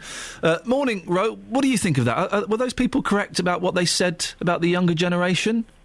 Well, all of the schools these days do get a school pack with a DVD in it sent from the Royal British Legion headquarters, and it asks if they will show it to a school assembly. But I've been on Poppy Appeal collecting for the last 5 days, and it's half-term week, and so many younger people do come up and they do ask, can they have a poppy? Now, first of all, you do not buy a poppy, you donate. Last year, the donations amounted to £37 million, which was slightly down on 2 years previous when it was our 90th anniversary, when we nearly hit the £40 million mark. We spoke earlier on, Ro, to the organisation which sells the white poppies. Have a quick listen to this. But one of the problems, I suppose, with red poppies for some of us is that it is seen as something all-embracing and national and neutral, while for many people it's not a neutral symbol. It is a highly loaded political symbol, the red poppy. People may well wear red poppies for many different reasons, and some of them may be quite creditable reasons, but it is nevertheless a political symbol. It's a political symbol, according to that gentleman there, Ro. What do you make of that? Oh, he's entirely wrong. The poppy came about as a result of Colonel John McCrae writing the famous poem "In Flanders Fields the poppies blow, between the crosses row on row." And in 1921, the British Legion, as it was then, took up the poppy as their symbol, and we began to fundraise to take care of the welfare and the custodian of remembrance of this country. Now, we have lost a service person every year since 1945 except one, and that was in 1968 as a result of the conflict. We literally look after thousands and thousands of ex-service people and their dependents. For instance, last year we gave out 25,000 grants to people that needed help. We sent away almost 9,000 people on holiday breaks, whether it was a respite care break or a holiday break for the young children whose fathers were serving abroad. We do a fantastic job. How are sales going so far this year? The campaign, I believe, has been up for a week. Any idea on the figures so far? It started last Saturday, right. Up to last night. My very small branch in North Bedfordshire, we're slightly up on last year. Okay. And finally, Ro, it's a donation, you're not buying it. What would you suggest the appropriate donation is? Whatever you can afford. Whatever you can afford. If it's a few pence or if it's a £20 note, we don't mind. It's what we do have. We do have some nice merchandise on the stall. Bracelets and wristbands and enamel pins with dates on, and we do ask for a minimum of £2 for those. Ro, I appreciate your time and the work you're doing. Thank you. Ro Haggerwood, Bedfordshire County member of the Royal British Legion. How much do you pay for a poppy? And do you agree with the people we just heard there in Justin's piece, that younger people, and I guess, sort of from 15 to, 25, 28, 30? They don't know what it's all about. You don't see them wearing poppies. What do you think? 08459 455 555. Hazel's in Welland. Hazel, what's the appropriate amount to pay for a poppy? Well, I donate £20, and I've got an enamel brooch which I wear every year, so I don't take a poppy, but I do put £20 in the collecting tin. Do you put that in every year? Yes. That seems rather a lot of money, Hazel. Why do you feel the need to give that much money? Because I was a child during the last war, and a lot of my friends, their fathers didn't come back from the war, and none of us had much money, but they had even less than the rest of us. And I know that there are still children being orphaned all the time from soldiers who are dying, and I just feel that I'm a pensioner, so I don't get an awful lot of money, but I put in £20 and I put £20 in Help the Heroes as well. If someone puts in £1 for a poppy, is that acceptable? If that's all they can afford, yes. I don't know if you heard the piece that Justin Dealey recorded, where he was speaking to people of a slightly older generation who said that they don't see young people in their teens and their 20s wearing poppies. They don't get it. Would you agree with that, Hazel? I think probably some don't get it, but a lot of them are actually taken on school trips to the to the cemeteries abroad where the soldiers are buried, and I think they get it, and but I don't think all children do that, but I think they do. Some do and some don't. Hazel, I appreciate your call this morning. 08459 455 555. She puts in £20. £20? Well, good for her. OK, confession time. I put in £1, right? I could afford more than £1. I could afford more than £1. Am I, by putting in £1 when I could afford more, am I being tight and disrespectful? 08459 455 555. I can afford more than £1. I put in £1. Am I tight and disrespectful? Give us a call. Let me know your thoughts. Also go to facebook.com/BBC3CR. I'm being told by members of my team that I am being a bit tight. Thank you very much for that, Kelly. Let's get your views on that, dear listener. Travel news for beds, cards and bugs. BBC Three Counties Radio. Good morning. On the M25, there are now severe delays going anti-clockwise because it's down to 2 lanes between 24 for Potters Bar and 23 for South Mimms. There's recovery work going on after an accident involving 2 lorries. Queues are back to just before junction 27 for the M11, and it's taking over an hour and a half to get through. Also anti-clockwise on the M11, 1 lane is closed between junction 17 for Maple Cross and 16 for the M40 after an earlier breakdown. There's recovery work going on there too now. That's slow from junction 20 for Kings Langley. Had a call from Louisa on the M1 London bound. There's an accident at junction 7 involving 3 cars, which has been moved onto the hard shoulder, but that's still looking slow back from junction 10 for Luton Airport. The A1M southbound is slow around junction 7 for Stevenage, and on the public transport there are no reported problems. This is Alice Gossip for BBC Three Counties Radio. On the subject of poppies, we've just had a tweet. I just used my poppy from last year. I've had the same one for 7 years now. Only paid 50p for it. Very good value. 08459 455 555. Across beds, hearts and bugs. This is BBC Three Counties Radio.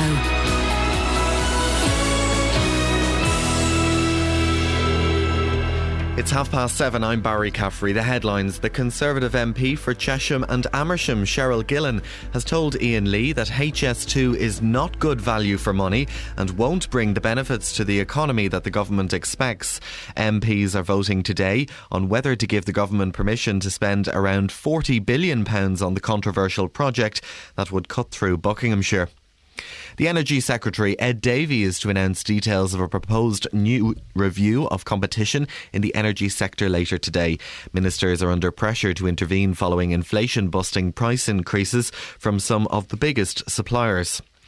It's been suggested that too many patients are being admitted as hospital emergencies in England. The National Audit Office says at least a fifth of last year's emergency admissions could have been managed out of hospital. And university lecturers at colleges across Beds, Herts and Bucks are expected to take part in a national one-day strike later today over pay. Picket lines are expected at the Luton and Bedford sites of the University of Bedfordshire, as well as at the University of Hertfordshire and the Open University. And the weather, it'll be a dry morning with some hazy sunshine. It'll stay dry for most places this afternoon, but there may be a few spots of rain from any thicker cloud around. Maximum temperatures of 13 degrees Celsius, that's 55 degrees Fahrenheit. Three Counties Sports. BBC Three Counties Radio. Tottenham have reached the quarter-finals of the League Cup after beating Hull City on penalties. Spurs came from 2-1 behind in extra time to draw 2-2 and forced the shootout, which they then went on to win 8-7. Andre Villas-Boas was delighted to see his side finally win a penalty shootout after losing their previous 7 attempts. Also for myself, I've lost a couple in the cup against Academic, and we suffered in Basel last season. And the most ironic thing is that we didn't train this time for penalties, and all of them were slotted perfectly. and against Basel, we trained and ended up missing all 3 of them. So it was great for the players to enjoy this victory and break that voodoo as well. Newcastle's hopes of winning the League Cup are over for another season after they were beaten 2-0 in extra time by Manchester City. The Newcastle manager Alan Pardew says their 4th round defeat is hard to take. The last 4 performances I think have been strong, but we've only taken 1 point and got knocked out of the cup in that period. And that's hard to take, I think. I couldn't have asked more from the players tonight. They carried the game plan through to the letter, and we just didn't get a break when we perhaps needed one. Queen's Park Rangers missed out on the chance to move back into 2nd place in the Championship after they drew 0-0 with Wigan. England's cricketers are playing a Western Australia Chairman's 11 in Perth in a warm-up match ahead of the Ashes. Western Australia are batting, and a short time ago they reached 168 for 1. And play is underway on day 1 of the World Golf Championships event in Shanghai. Rory McIlroy currently leads the field. He's 6 under par after 15 holes. BBC Three Counties News and Sport. I'll have a full bulletin at 8. Across beds, hearts and bucks. This is Iain Lee. BBC Three Counties Radio. Well, we are getting some very, very powerful emails this morning. A cracking one about Halloween. We're going to try and get Jennifer, you emailed me about Halloween. We're going to try and get you on the line. You've included your phone number, so I'm hoping that means you'll be happy to come on. On the subject of poppies, we spoke earlier on in the show to a gentleman whose name was Albert Beale. He was from the Peace Pledge Union. It's the organisation behind the white poppy, and he thinks that the red poppy is loaded with a political message, and that if members of the military wear it, they're being hypocritical. Had an email from Steve in Bedford. Iain, it's no wonder that there are so few who understand the history of the poppy. Our nation has been brainwashed into believing the Holocaust was the worst thing that has ever happened, blinding people as to the horrors our soldiers suffered in the First World War. As for Albert, the gentleman from the Peace Pledge Union, a pacifist organisation. As for Albert, Steve says, I hope people spit at him when he is in public. I hope people spit at him when he is in public. What do you think? 08459 455 555. Brian's in High Wycombe. Morning, Brian. Yeah, good morning. Brian, what's your take on this? Well, I'm sort of open-minded on the subject because my father fought in the trenches. He volunteered at 18 in the First World War. I was conscripted when I was 18 and only saw frontline duty once with orders orders to kill if necessary, but that was in the Canal Zone. But so it's luck whether we get called to serve the country or not.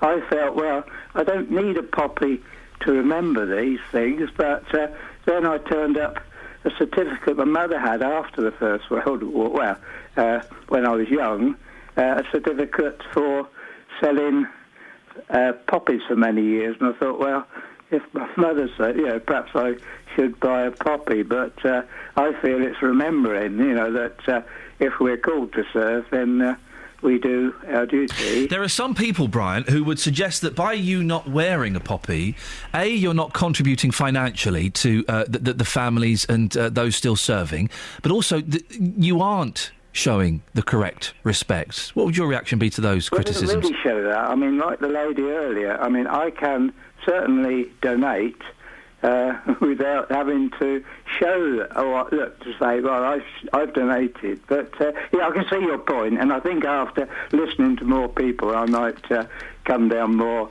probably on the side of the fence to buy a poppy, yes.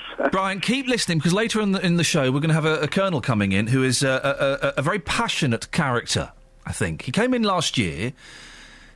It didn't go very well. to be honest. Let's see how it goes today. But he's very passionate that a belief that everyone should wear a poppy. We were talking as well about younger people not wearing poppies. That's the criticism from some people that Justin spoke to. Becky's in Luton. Morning, Becky. Good morning. What do you think about this?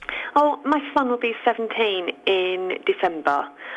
He has worn a poppy since he was 5 years old, every single year.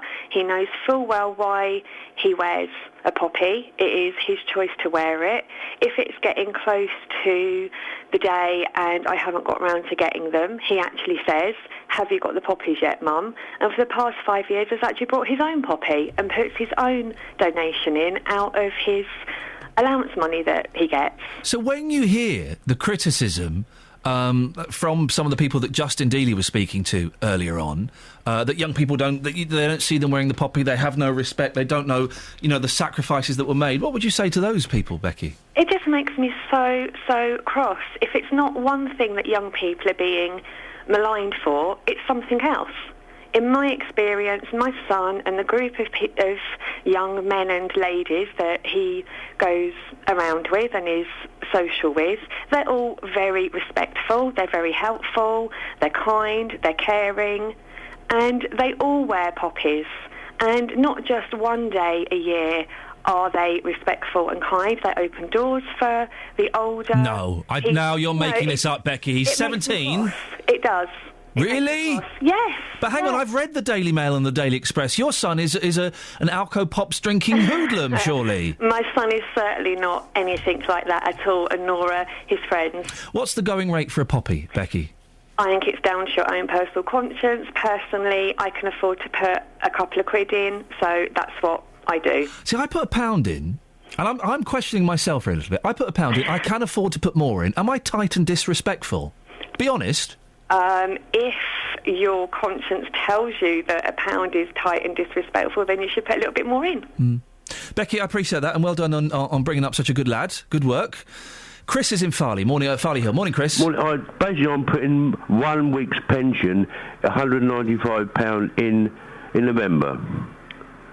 I'll tell you why, yeah? Go on, tell me, yeah. I was on low-rate DLO. I was in abuse centre. Forget what it was, drinking. Now I'm back on middle rate, which goes from £20 to £195 per month. Yes. So I've agreed with my ex-wife, whose father was navigator in the RAF and got polio in India. He just died of a heart attack, peacefully. And I think if they wear white poppy in a ceremony, that we've lost the First World War One, and we're losing the Second World War One quickly now. So do you think, Chris, that the white poppy is disrespectful? Yeah, I do, yeah. Why? Because it's still commemorating those that have suffered, but it's saying we don't want any more war, which is a good message, isn't it? Can I go back to my father-in-law? Yeah. He had a friend he went camping with in Italy. A German, he owned a chain of chemist shops. Oh, right. So... they met on holiday, and the soldiers don't want to win. Well, it's government want to win the war, not the soldiers. It's powers of money. Nobody wins the war, do they? Well, no. The Germans made the very best profound tanks, message. The best tanks, the best. They made the best tools. You see, it wasn't the man. It was you go or I go. It wasn't a matter of politics. Somebody's got to win, but nobody wins. Chris, thank you very much indeed. Well, there's a very profound statement, isn't there? No one wins in war. But the white poppy, is it disrespectful? There's so many questions around this. We could do the whole show about this. Is it disrespectful? Because the gentleman we spoke to, Albert Beale, from the Peace Pledge Union, the organisation behind the white poppy, says it's to remember those that have fallen, and it's to remember those that have been injured, but it's also saying we don't want any more war. Now, you may consider that to be a slightly hippie, sixth form point of view, but it would be nice if there was no more war, wouldn't there? So is that message of, yes, we're remembering those who have fallen, but we don't want any more war, is that disrespectful? 08459 455 555. Helen's in Luton. Good morning, Helen. Oh, Helen? We'll come to Helen in a second. She's dropped off. Can I just put out a personal plea? Jennifer has sent me... Jennifer Hartman, you've sent me some cracking emails this morning. We would love to get you on the show. You've left your phone number and we've left a message for you. I've just replied to you as well on email. Your email, particularly about Halloween, I think is a very interesting point. and we'd love to get you on the show to talk about it. I'll read it out in a bit, but I just think it would be better coming from you, Jennifer. So if you're listening, do give me a call, 08 459 455 555. Lots of you having your say on Facebook as well. Let's read some of these comments. Poppy sellers in the Arndale Centre, says Rosette. I took 2 and gave a donation of £5. Lisa says, I think it's extremely unfair to say that young people who don't wear a poppy are disrespectful. I think some of them are probably just ignorant and some indifferent to the occasion. And as for putting on a price on a poppy, you should give what you can. Really? I should give what I can? I put £1 in. I could afford more. Is that tight? Is that disrespectful? We've got Helen in Luton back. Good morning, Helen. Morning. Helen, what do you think about the idea that young people don't buy poppies and they don't know what it's all about? Oh, they sure do. Tell me why. 3 of my girls, and my youngest is 16 tomorrow, will buy a poppy. They will wear their poppies with pride. And my 16-year-old has actually bought herself one of the little pin badges this year because she always loses her poppy. And in fact, she is actually going with her school to the Stop the War Memorial on the 11th to take part in the remembrance service that they hold there. So you think that young people, they are educated and they do know what it's about? If their parents educate them, and my children have been told what Remembrance Day is all about. Helen, thank you. We're going to leave you there just because it's not the greatest line, but thank you very much indeed. Jennifer has just emailed. She's not very well today, so she can't come on. So I shall read her email out. It's about Halloween, OK? Have a listen to this. She's got very strong views on Halloween, and we do kind of treat it, don't we, as a little flippant, it's just kids going out dressed up as witches and little devils, and they're collecting fun-sized Mars bars, you know, all this kind of stuff. Are we being too flippant? This is what Jennifer says. Ian, it bothers me that some parents think it's a good thing to introduce their children to devil worship. Are they crazy? It seems to me that more people in the UK believe in vampires rather than God. Then she goes on to explain why this may be the case. It must be the skunk weed, drugs and booze that are changing people's brains more than they realise. Well, is Jennifer right? Not necessarily about the skunk weed, drugs and booze, although you can come in and talk about that as well, but that we are introducing children to devil worship? I know listen, I've done this before in another life on another radio station, and lots of people called up to say, yeah, no, it's devil worship. It's insane. Why are we promoting this evil nonsense? Halloween, bit of fun, or devil worship? 08459 455 555. Getting so many phone calls this morning. Got some. I mean, if I'm honest, the poppies and the Halloween, cracking stuff to talk about. What a gift to have both of these today. 08459 455 555. Maybe we can send Justin out before the end of the show as well to ask if there's anything wrong with Halloween. 7:45, BBC Three Counties Radio. Let's get the latest travel news now. Here's Alice Glossop.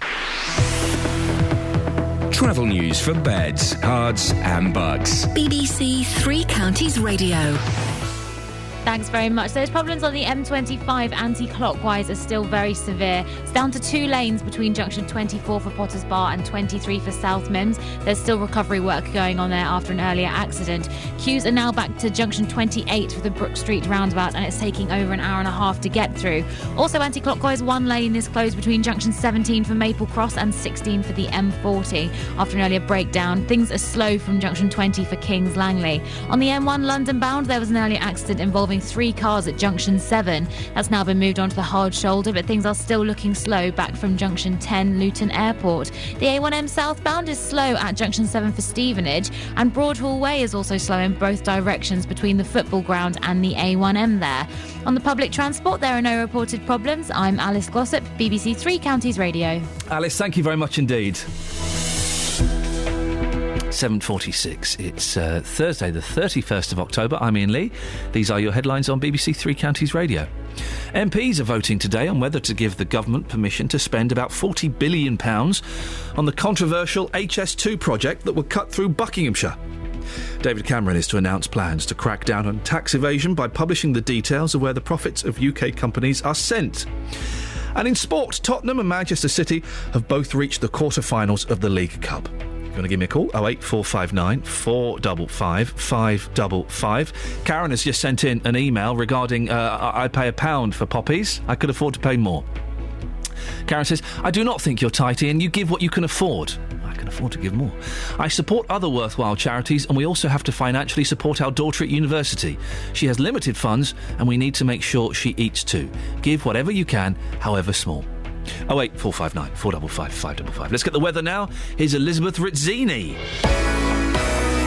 Beds, Hearts and Bucks weather. BBC Three Counties Radio. Hello, a very good morning to you. It's not terribly nice outside. We've got some outbreaks of light rain and drizzle for the rest of the morning, really. But then it will be a drier, brighter afternoon, brightening up towards western areas first, say Buckinghamshire, seeing lots of nice brightness, I think, through the late morning, well into the afternoon there, and staying dampest for longest over parts of Hertfordshire. But even here, I think we'll see a pretty nice afternoon. So some good spells of brightness, some hazy sunshine. We might just see a few light showers around, so the wet weather never too far away. Don't go out without the umbrella today. The breeze will pick up slightly into the afternoon, and in the best of the brightness, we're looking at temperatures on a par with yesterday, up to 13 or 14 degrees, 57 in Fahrenheit. For this evening, for the trick-or-treaters, then it's going to be quite cloudy, quite damp. We might just see a few outbreaks of drizzle, so put the mac on with your mask if you like. But I think for the most part, it should be dry, particularly towards northern areas of the three counties. It is going to be a little bit breezier. It won't be too cold. Temperatures dropping overnight down to between 7 and 10 degrees. There are going to be further outbreaks of light rain through tomorrow morning. That rain likely to turn heavy and persistent as we head into the late afternoon and into the evening too. In fact, there's a Met Office warning out for some heavy rain. Our focus turns to the winds on Saturday. I'm afraid it's going to turn really quite windy once more, but not as windy as it was on Monday. Is it going to be windy where you live, Elizabeth, at the weekend? Yes. Is it going to be windy in your house? Yes. Yeah, so you're going to have wind all weekend, are you? I'm not going to have wind. Oh! It will be windy. I didn't mean that, cheeky! I did mean that. It's coming to towns and villages across Beds, Hearts and Bucks. Huh? 08459 455 555. Now, on yesterday's programme, I had a chat with a caller called Robert, who's caught in a bit of a trap. He's struggling to afford enough to eat once his bills are paid. He lives alone and, he felt pretty rotten and feels there's not much point in carrying on. The response that we got from you after that call made it quite clear that Robert isn't the only one feeling this way. But many people, especially, this is a slight generalisation, but I think it holds true, especially middle-aged blokes, decide not to admit that they're struggling. Because, hey, we're blokes, we should be able to sort ourselves out, shouldn't we? Well, Simon Howes is from CALM, the Campaign Against Living Miserably. Does this sound familiar to you, Simon? Sadly, all too familiar. Yes, it's something that we are seeing a lot of phone calls to the helpline that we provide, and we are seeing a lot of men who are struggling in life, and unfortunately 77% of all the suicides that we have in the UK, that's over 4,600 last year, were male. What kind of stories are you hearing, people? When when people get in touch, what are they saying to you? Well, I think there's a number of things. I mean, it's very interesting, and this has come up in a number of things I've done where when we talk about the men struggling, that you use that word admit, we admit to struggling. And it's very interesting, isn't it, how we that word's all linked with shame. And I think, there's a lot of things that are going on in people's lives in terms of redundancies, and unemployment. Food banks is something we see in the paper a lot, and certainly something that's affecting a lot of people, male and female. But there's, that thing about shame for men, I think. To going to the GP or not going to see the GP, or what level of help they do get if they do ask for help, how they're responded to, and I think also use of alcohol, that kind of coping mechanism. I mean, there's some really fascinating research that shows that for men there's kind of three things. There's this idea of being a fighter or a winner, a protector and a provider, and that you have a certain level of control over your life, that you're in control, you're succeeding, you're winning, that you're able to provide for other people, whether that's family or whoever. And when those things are taken away from you, particularly if you lose jobs or your relationship break down, those kind of things, there's a real sense that you've failed as a man, which isn't true, but that's how it feels. How do you, as an organisation, Simon, reach out to those people who can't admit or won't admit they've got a problem? Well, we work very hard to kind of, I think, challenge society and those kinds of unspoken rules about, what we expect men to be, because they're really very unhelpful. If we think back to the sort of 70s and 80s, for the feminist movement, women really redefined who they were, and they said, actually, there isn't this ideal woman that's, a domestic goddess and has children and does all X, Y, and Z.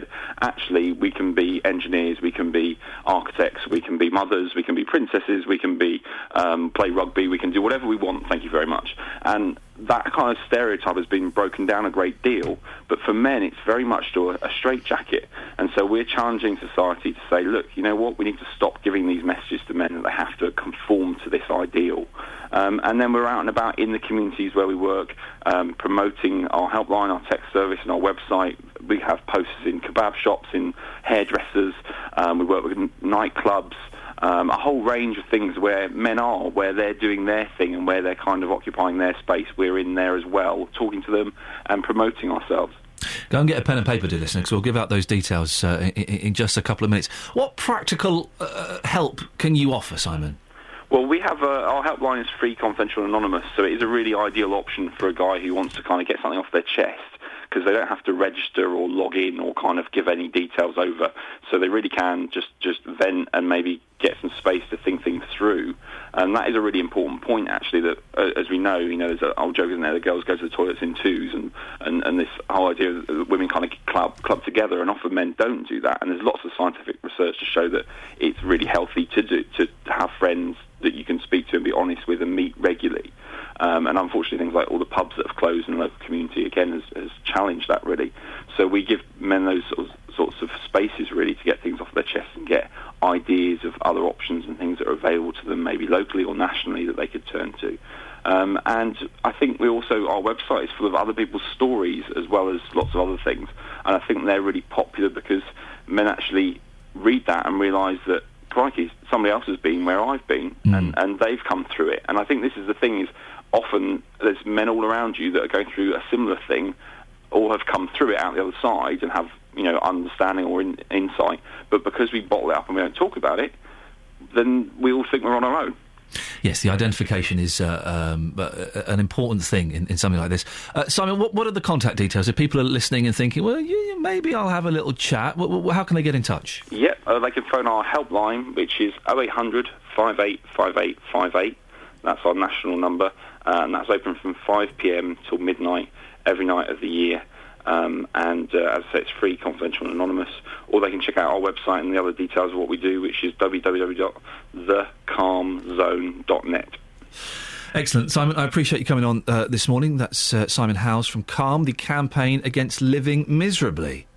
So he's raw... Oh, that's the wrong button. I'm trying to be smooth there, look. Call 08459 455 555. BBC Three Counties Radio. No, apologies for that. That was inappropriate. My computer's gone all to cock this morning. It's not doing anything I want it to do. I'm trying to get Facebook back up so I can read some of your poppy comments. But is it going to work?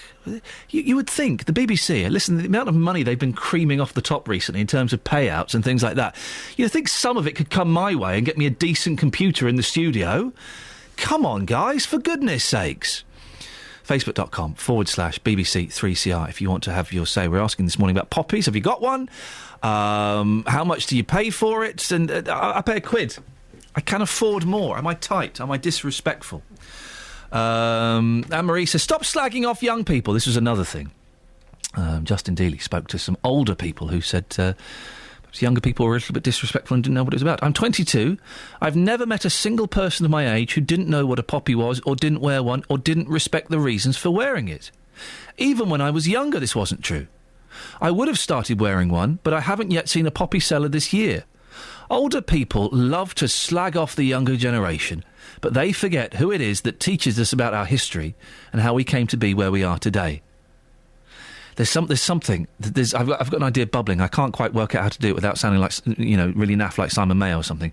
But there's something in older people versus younger people. I don't mean in a competition. There's a fight. It could be. Yes, I don't know. But there's something in getting an older person and a younger person on. We'll think of it. There's an idea in the back of my head. Sharon says, I know lots of young people who wear their poppies and will be taking part in Remembrance Sunday parades and service. And Rupert says, I don't have a poppy yet. We had sellers coming to the door in our village. I like to find a seller who is a war veteran and tell him or her how much I appreciate what they did for our country. I plan on spending a £5. The final one from Giles. This is quite long, so let's quickly get through this. I didn't realise the poppies were available yet. I usually get one about a week before Remembrance Sunday, but we'll pick one up today. I did, however, want to say wearing a poppy is a person's own individual choice as to whether they want to or not. I'm fed up every year reading in the press how some celebrities are publicly shamed for not choosing to wear one, and the general public who do not buy one are given the guilt treatment and views of disgust by some people. Everyone has differing opinions on the subject and should be respected for that. My opinion is the British Legion do an amazing job and should be supported fully. Well, we'll be speaking to a colonel who represents the British Legion a little bit later on. Last time he came in, about a year ago, it was, how can I describe this? Feisty, frosty, tense. He's coming back in. He wears his tents. He'll be on the phone a little bit later on, telling us why it is important to buy and wear a poppy. And I'll be asking him, me giving a quid, is that disrespectful at all? I remember last year he strong-armed, is that too strong a word? He encouraged Sophie Solaria to buy a poppy when she... was it you as well, Kelly? Yeah, I walked past without a poppy. Yeah. And he asked why I hadn't worn a poppy, why I wasn't wearing one. Yeah. But it was because I hadn't bought one yet. And did you buy one off him? Yes. And how much did you give? I think £1. Did he say that was tight? No. OK. Well, but maybe we need more people like that. Some might consider that pushy. Some might think, well, no, good on him. Fair play, he's trying to raise money for the wounded and the fallen. BBC Three Counties Radio. Let's get the travel news now. Here's Alice Glossop. Oh, no, it's not. Hang on a second. Alice, don't worry. That was my fault. Stay there. Hang on, I can fix this. No one's going to notice anything. Let's move that there. Going to move that there. Bish, bash, bosh. Here we go. Right, let's try again. Travel news for beds, cards and bugs. BBC Three Counties Radio. Thanks very much. On the M25 going anti-clockwise, still severe delays where we're down to 2 lanes between 24 for Potters Bar and 23 for South Mims. Queues back to 28 Brook Street roundabout and it's taking over an hour and a half to get through. 1 lane is closed between junction 17 Maple Cross and 16 for the M40, which is slow to junction 20 for Kings Langley. M1 London bound, there's been an accident and it's slow back to Toddington Services. The accident is at junction 7. The travel time there is over half an hour. This is Alice Glossop, BBC Three Counties Radio. Thank you very much, Alice. No one noticed the little mix-up there, I don't think. Poppies. How much should we pay for them? And also Halloween. Are we encourage our children to believe in the devil? Local and vocal across beds, hearts and bucks. This is BBC Three Counties Radio.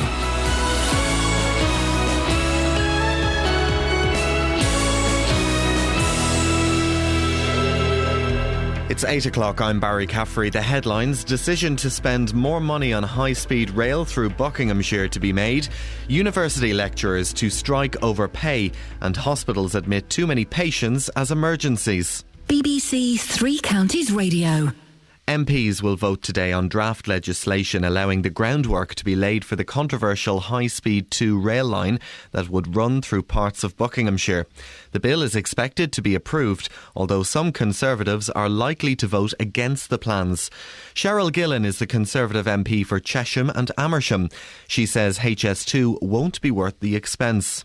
I'm basically against it because I don't think it's good value for money.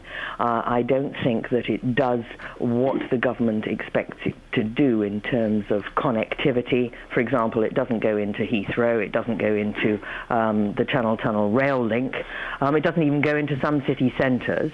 But Douglas McCall, who's the Lib Dem leader of Milton Keynes Council, says High-Speed 2 is necessary to bring the country's transport system into the 21st century.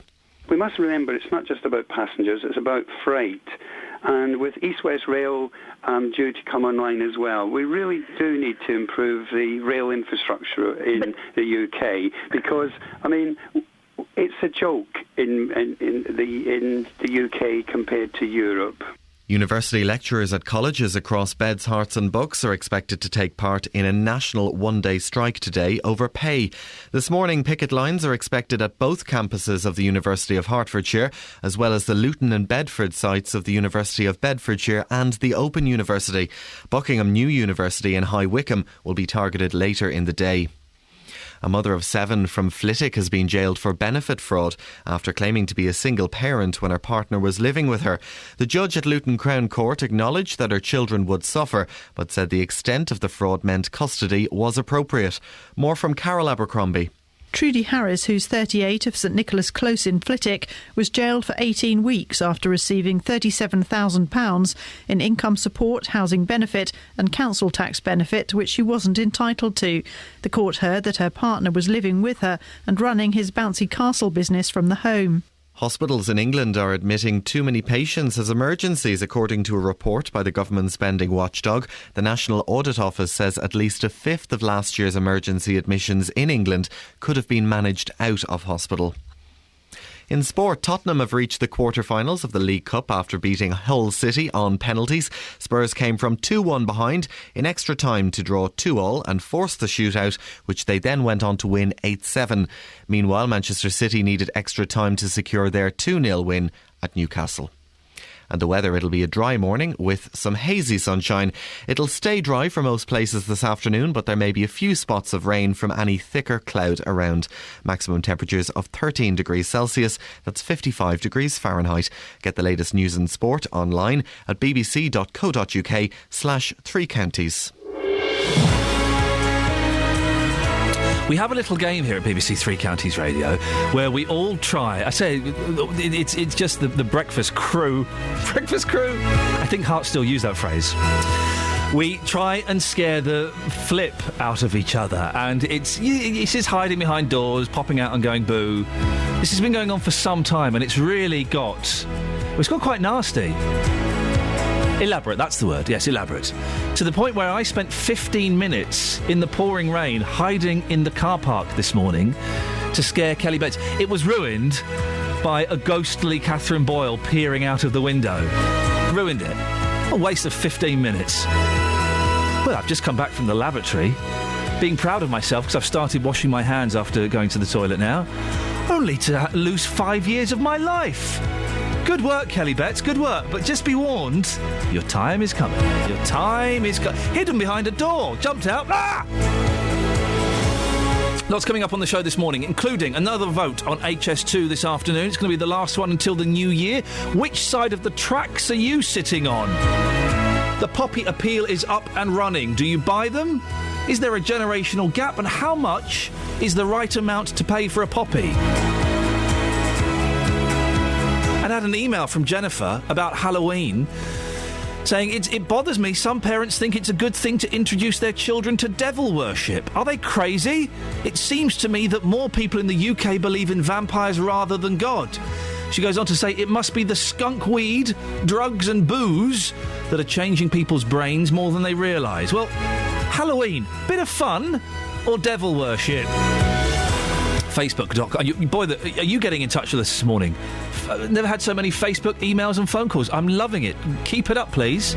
We'll try and squeeze you all in. Facebook.com/BBC3CR. Give us a call, 08459 455 555, and you can email me directly if you want, ian.lee@bbc.co.uk. Across Beds, Hearts and Bucks. This is BBC Three Counties Radio.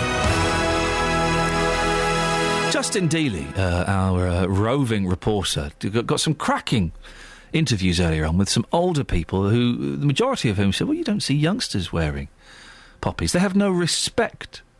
Well, Justin's been out as well speaking to younger people. We'll hear what they have to say a bit later on.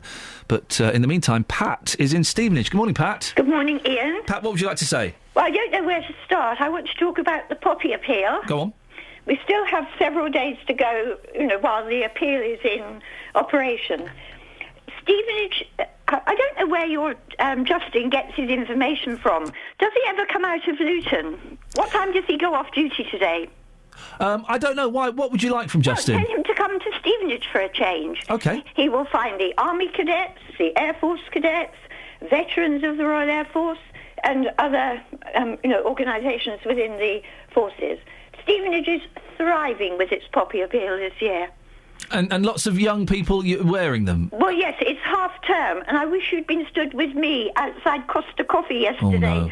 And what do you mean, oh no? I was busy yesterday. I couldn't stand outside Costa Coffee in the cold. Well, I was selling my poppies from 10 until 4, and a lot of young people, they queue to put money in the box.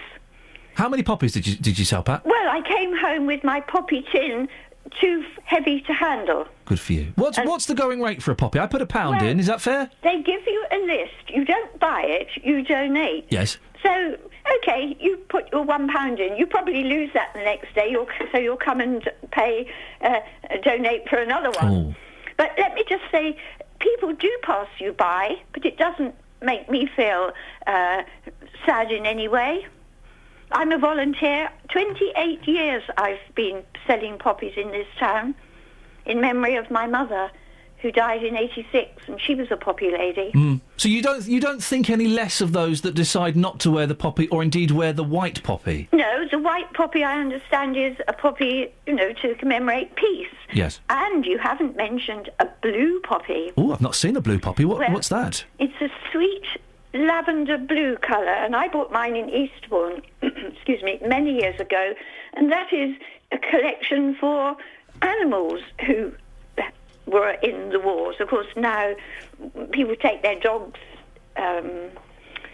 soldiers have their dogs with them on duty, don't they? Yes, they do. So, but Pat, sorry to cut you short there. It's interesting you brought up the blue poppy. We'll talk about that a bit later on. I just need to squeeze in a couple more things. But thank you very much indeed. Now, yesterday, we had a phone call from a gentleman called Robert. Robert was struggling a little bit. He was couldn't afford food because he was paying all of his bills, and he was feeling, well, you were feeling pretty rotten, weren't you, Robert? I was, yeah. How are you doing today? Well, still a bit low, but, Has your form come from the council about getting some stuff from the food bank? No, it hasn't, no. OK, well, maybe give them another day. If it's not turned up tomorrow, maybe give them a little call. Yeah. One thing I was thinking is, when was the last time you saw your doctor?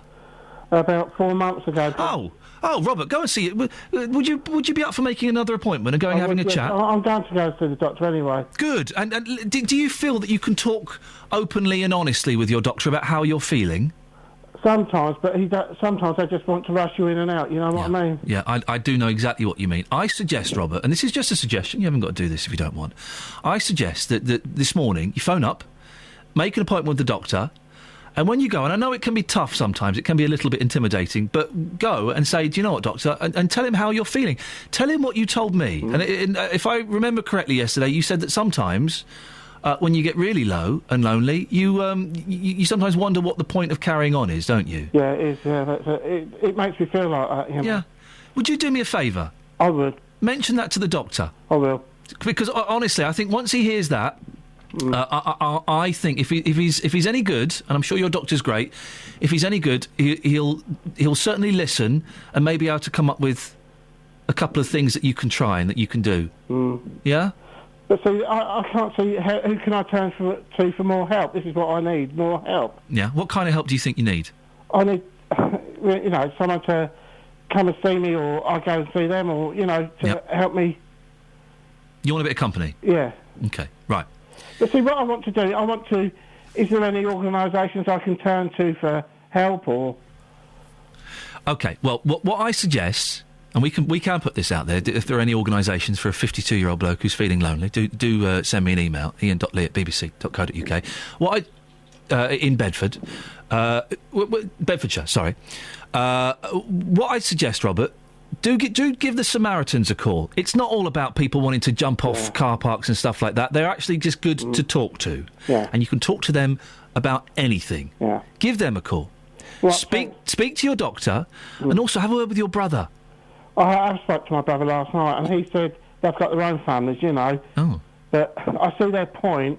He didn't want to help? They do want to help, but they said, we've got our own families to live, But I said, fair enough, Did you tell your brother what you told me about, well, let's be honest, feeling suicidal sometimes? Yeah, I told him that. Yeah? He agreed with me. He said, you can't feel like that. I said, I do, that's how it makes me feel.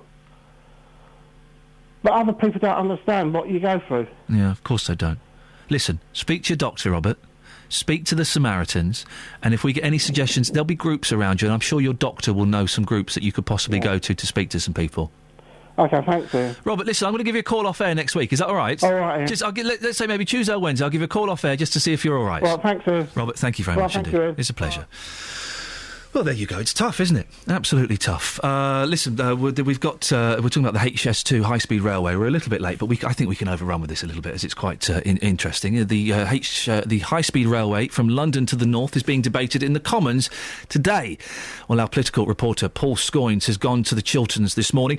Paul, you've got as much time as you need, so don't feel you have to rush this. Where are you and who are you with? Thanks, Ian. Yeah, I've come down to Amersham. I'm up on the hill, looking over the sort of area where, up until only a few months ago, the route was due to come out of that tunnel coming from London and come straight into this area, just outside of the Old Town. And I went down into the Old Town earlier on, which is, it's all of the lovely chocolate box cliches you would want. It's leafy, there are lovely houses and lovely old shops and so on, and a lovely high street. But it's interesting. You do get a sense that this issue has come to dominate people's feelings and people's thoughts. There's stickers in all of the windows. There's stickers in cars.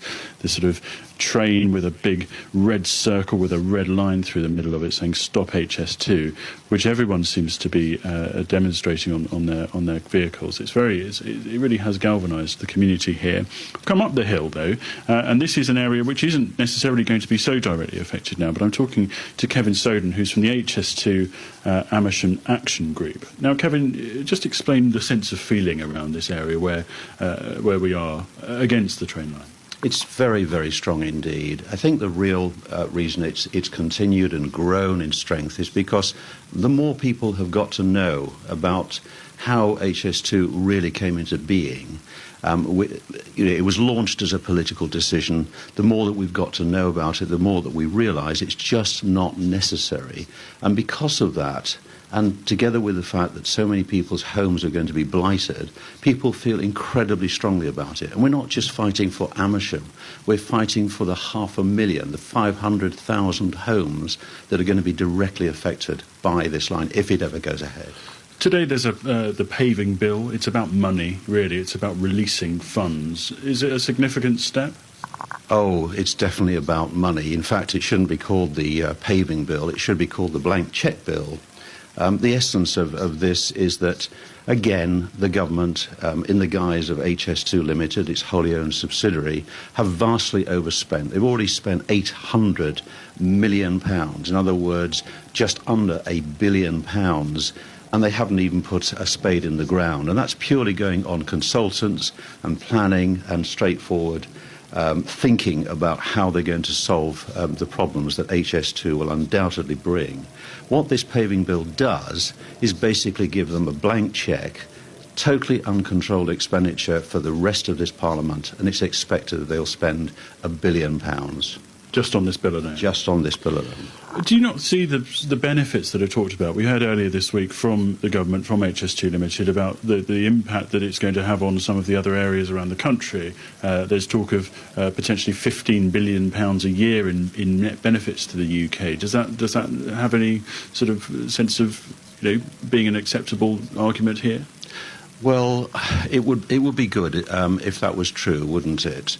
This 15 billion, what did the government do? Did it go to a reputed economic foundation or, shall we say, a really strong economist? No, they didn't. They went to KPMG, who came up with what has been aptly described as voodoo economics. Within 24, 48 hours, your own business editor, Robert Peston, had ridiculed that. So, yes, of course there are going to be some benefits. But if the benefits are so fantastic, why haven't they come out any time in the last 3 years? It's just crazy. Do you get a sense that this is a battle that's already been lost, though? Oh, absolutely not. There's everything to play for. I can't put it any more simply than the more that people know about HS2, the more that they question the reasoning behind it. OK, thank you very much, Kevin. We will be in this area for the rest of the morning, Iain, so I'll go and get some more sort of views from Great Missenden, just up the road, and also from Wendover, where this line will come out of the tunnel, where indeed lots of people are particularly concerned. And indeed, we've heard some stories about people's houses being worth nothing at all. So back to you for now. Paul, thank you very much indeed. Thank you for as well to your guest there, Kevin Soden. Travel news for beds, cards and bugs. BBC Three Counties Radio. Well, those queues on the M25 are getting slightly better, but there are still delays. That's because it's down to 2 lanes between junction 25 in Enfield and 24 for Potters Bar. There's recovery work after an earlier accident. Queues still back to junction 28 Brook Street roundabout, but it's taking just over an hour to get through now, so it's been cut by about half an hour. Also, anti-clockwise, 1 lane is closed between junction 17 from Maple Cross and 16 for the M40. Things are slow there from junction 19 for Watford. The M1 London bound, there was an earlier accident at junction 7 involving 3 cars. Things are slow back to the Toddington services, and the travel time is just over half an hour there. On the M40 northbound, things are slow coming off the A40 at Denham roundabout, heading up towards the M25. And if you're heading southbound on the A1M, things are slow around junction 7 for Stevenage, and on Broadway Hall, both directions looking a bit slow between the football grounds and the A1M. In Hitchin, we had a call from Dave to say there are queues on Purton Road eastbound between Hitchin Road and Upper Tilehouse Street. On the public transport, there are no reported problems. I'm Alice Glossop, BBC Three Counties Radio. Right, it's 8:18. It's Thursday, the 31st of October. I'm Iain Lee. These are your headlines on BBC Three Counties Radio. MPs will vote today on draft legislation allowing the groundwork to be laid for the controversial HS2 rail line that would run through parts of Buckinghamshire. University lecturers at colleges across Beds, Herts and Bucks are expected to take part in a national one-day strike today over pay. The weather cloudy this morning with outbreaks of rain. Drier conditions will follow in the afternoon. Coming up, poppies. What's a decent amount to pay? BBC Three Counties Radio.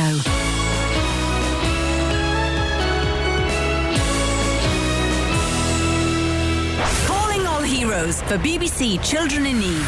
Cometh Pyjama Friday. Cometh the Class 3C Bake Sale. Cometh the fun runs and bike rides.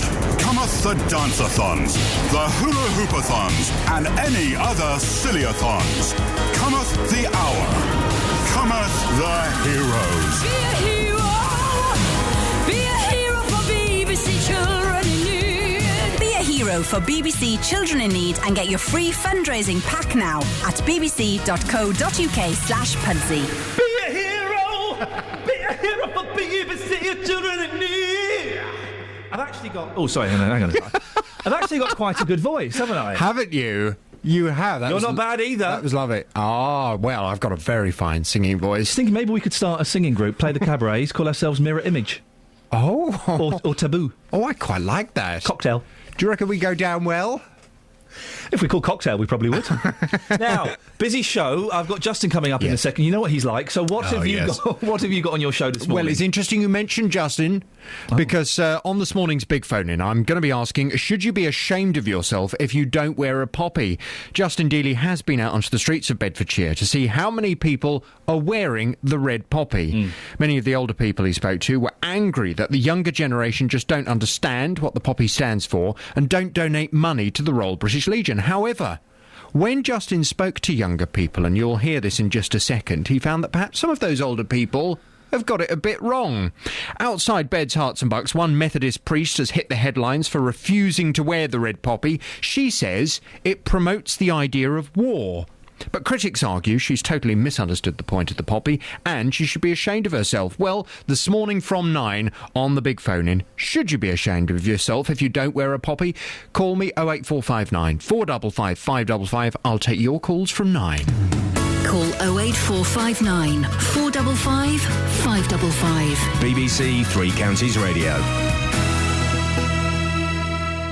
That's right. Justin Dealey was speaking earlier on to older people about their opinions of younger people, and it's fair to say, Justin, a lot of them, a lot of the older people thought that the younger people weren't wearing poppies and lacked respect. But you've been out as well speaking to younger people, haven't you? I have. I think we're going to hear from the older people first of all. Their views were that the younger generation had no understanding and absolutely no respect towards the poppy. I think we can hear those views now. Here's what people had to say. Let's face it, most of them they haven't got a clue what it's all about anyhow, what poppies are for. When you say most of them, who are you talking about there? Well, the younger elements, they couldn't care less. We owe our lives, everything to these people. They gave their lives for us. It's about time some of these youngsters realised that. So that's older people, Justin, who were saying that younger people weren't showing the respect. You did speak to younger people, didn't you? Yeah, I mean, I've got to be honest, Ian, I thought those views were very, very unfair, actually. So I have been talking to the younger generation, and I asked them, do they buy a poppy every single year? Here's what they had to say. Yeah, I always buy a poppy every single year, yeah. And what about friends of yours? Do they look at you and do they laugh at you for wearing one? No, because it's to have some a bit of thought and for people that have fought for our country, I think it's great and people will understand that. Archie, how old are you? 18. 18 years old. Will you be wearing a poppy this year? Probably, yeah. Can you tell us why you're going to be wearing one? Because I'm English and, yeah. No, because obviously I listen to, like, Tommy Robinson and that, and because he defends it, doesn't he, about the English nation and that. So, I've listened to him and I'll wear one. Right, how old are you? 19. And yourself? 18. Right, OK. Will you be wearing a poppy this year, first of all, yourself? Yeah. OK, tell us why you're going to be wearing one. I wear one every year. And you, do you wear one? Yeah. Listen, I'm being told this morning that the younger generation, i.e. you two, you have no respect and no regard for the poppy, but that's clearly not the case, is it? No, I wear one every year. You know what it stands for? Yeah, Remembrance Day, isn't it? Yeah. Yeah, and all the soldiers that, died in the war. Right, somebody who's 21, younger generation, will you be wearing a poppy this year? Yes, I will be. Can you tell us what it stands for? It stands for all those people who have represented our country in war zones and obviously helping to protect our country and our land. I mean, some of your friends will try and act all cool. When you're wearing your poppy, do they almost laugh at you and take the mickey out of you? No, obviously I've always had it around people, obviously we've always embraced it. Everywhere I've been, everyone embraces it, so obviously no, but it's quite nice to wear it though. Robin, you're 19. Wearing the poppy, does that mean anything to you at all? Yeah, I work for the co-op and they always do all the charity stuff, so I have to wear one when I work and stuff, yeah. When you say you have to wear one, would it be your choice to wear one? Yeah, it goes to a good cause. Justin, thank you for that. Very interested by the young gentleman who's saying he wears a poppy because Tommy Robinson says you need to because we're English. So he doesn't understand what the poppy's about. Anyway, listening to that is a friend of the show, Colonel John Hamilton from the Royal British Legion. Good morning, Colonel. You've been selling poppies in Luton for almost a decade. What's your reaction to what you've just heard? Well, first of all, I'll correct you. I'm not a member of the Royal British Legion. I'm just a volunteer poppy seller. Excellent. Thank you very much for correcting me. You're welcome. What do you make about what you've just heard? I see no difference this year from any previous years. Yeah. The young people are buying poppies.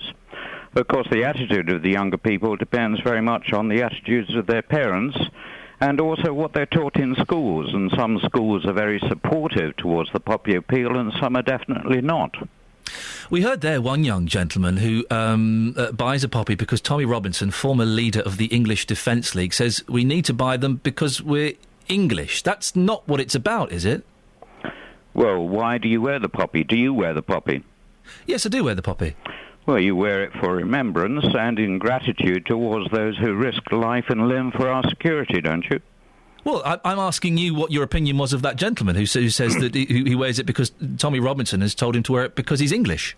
Well, it's a rather narrow opinion rather than being the broader one I've just given you. We've had lots of comments about this on Facebook. Let's read this from Grace. This is an interesting one. She says, my humble opinion, the poppy symbol doesn't look that nice to me. I personally won't be wearing one. Firstly, it can mean other things. Secondly, it's not very attractive. And do you want my comment on that? Yes, please. All right. Well, the poppy is not a fashion statement, is it? No. She also goes on to say, regarding the young ones, it's unfair to say they have no respect.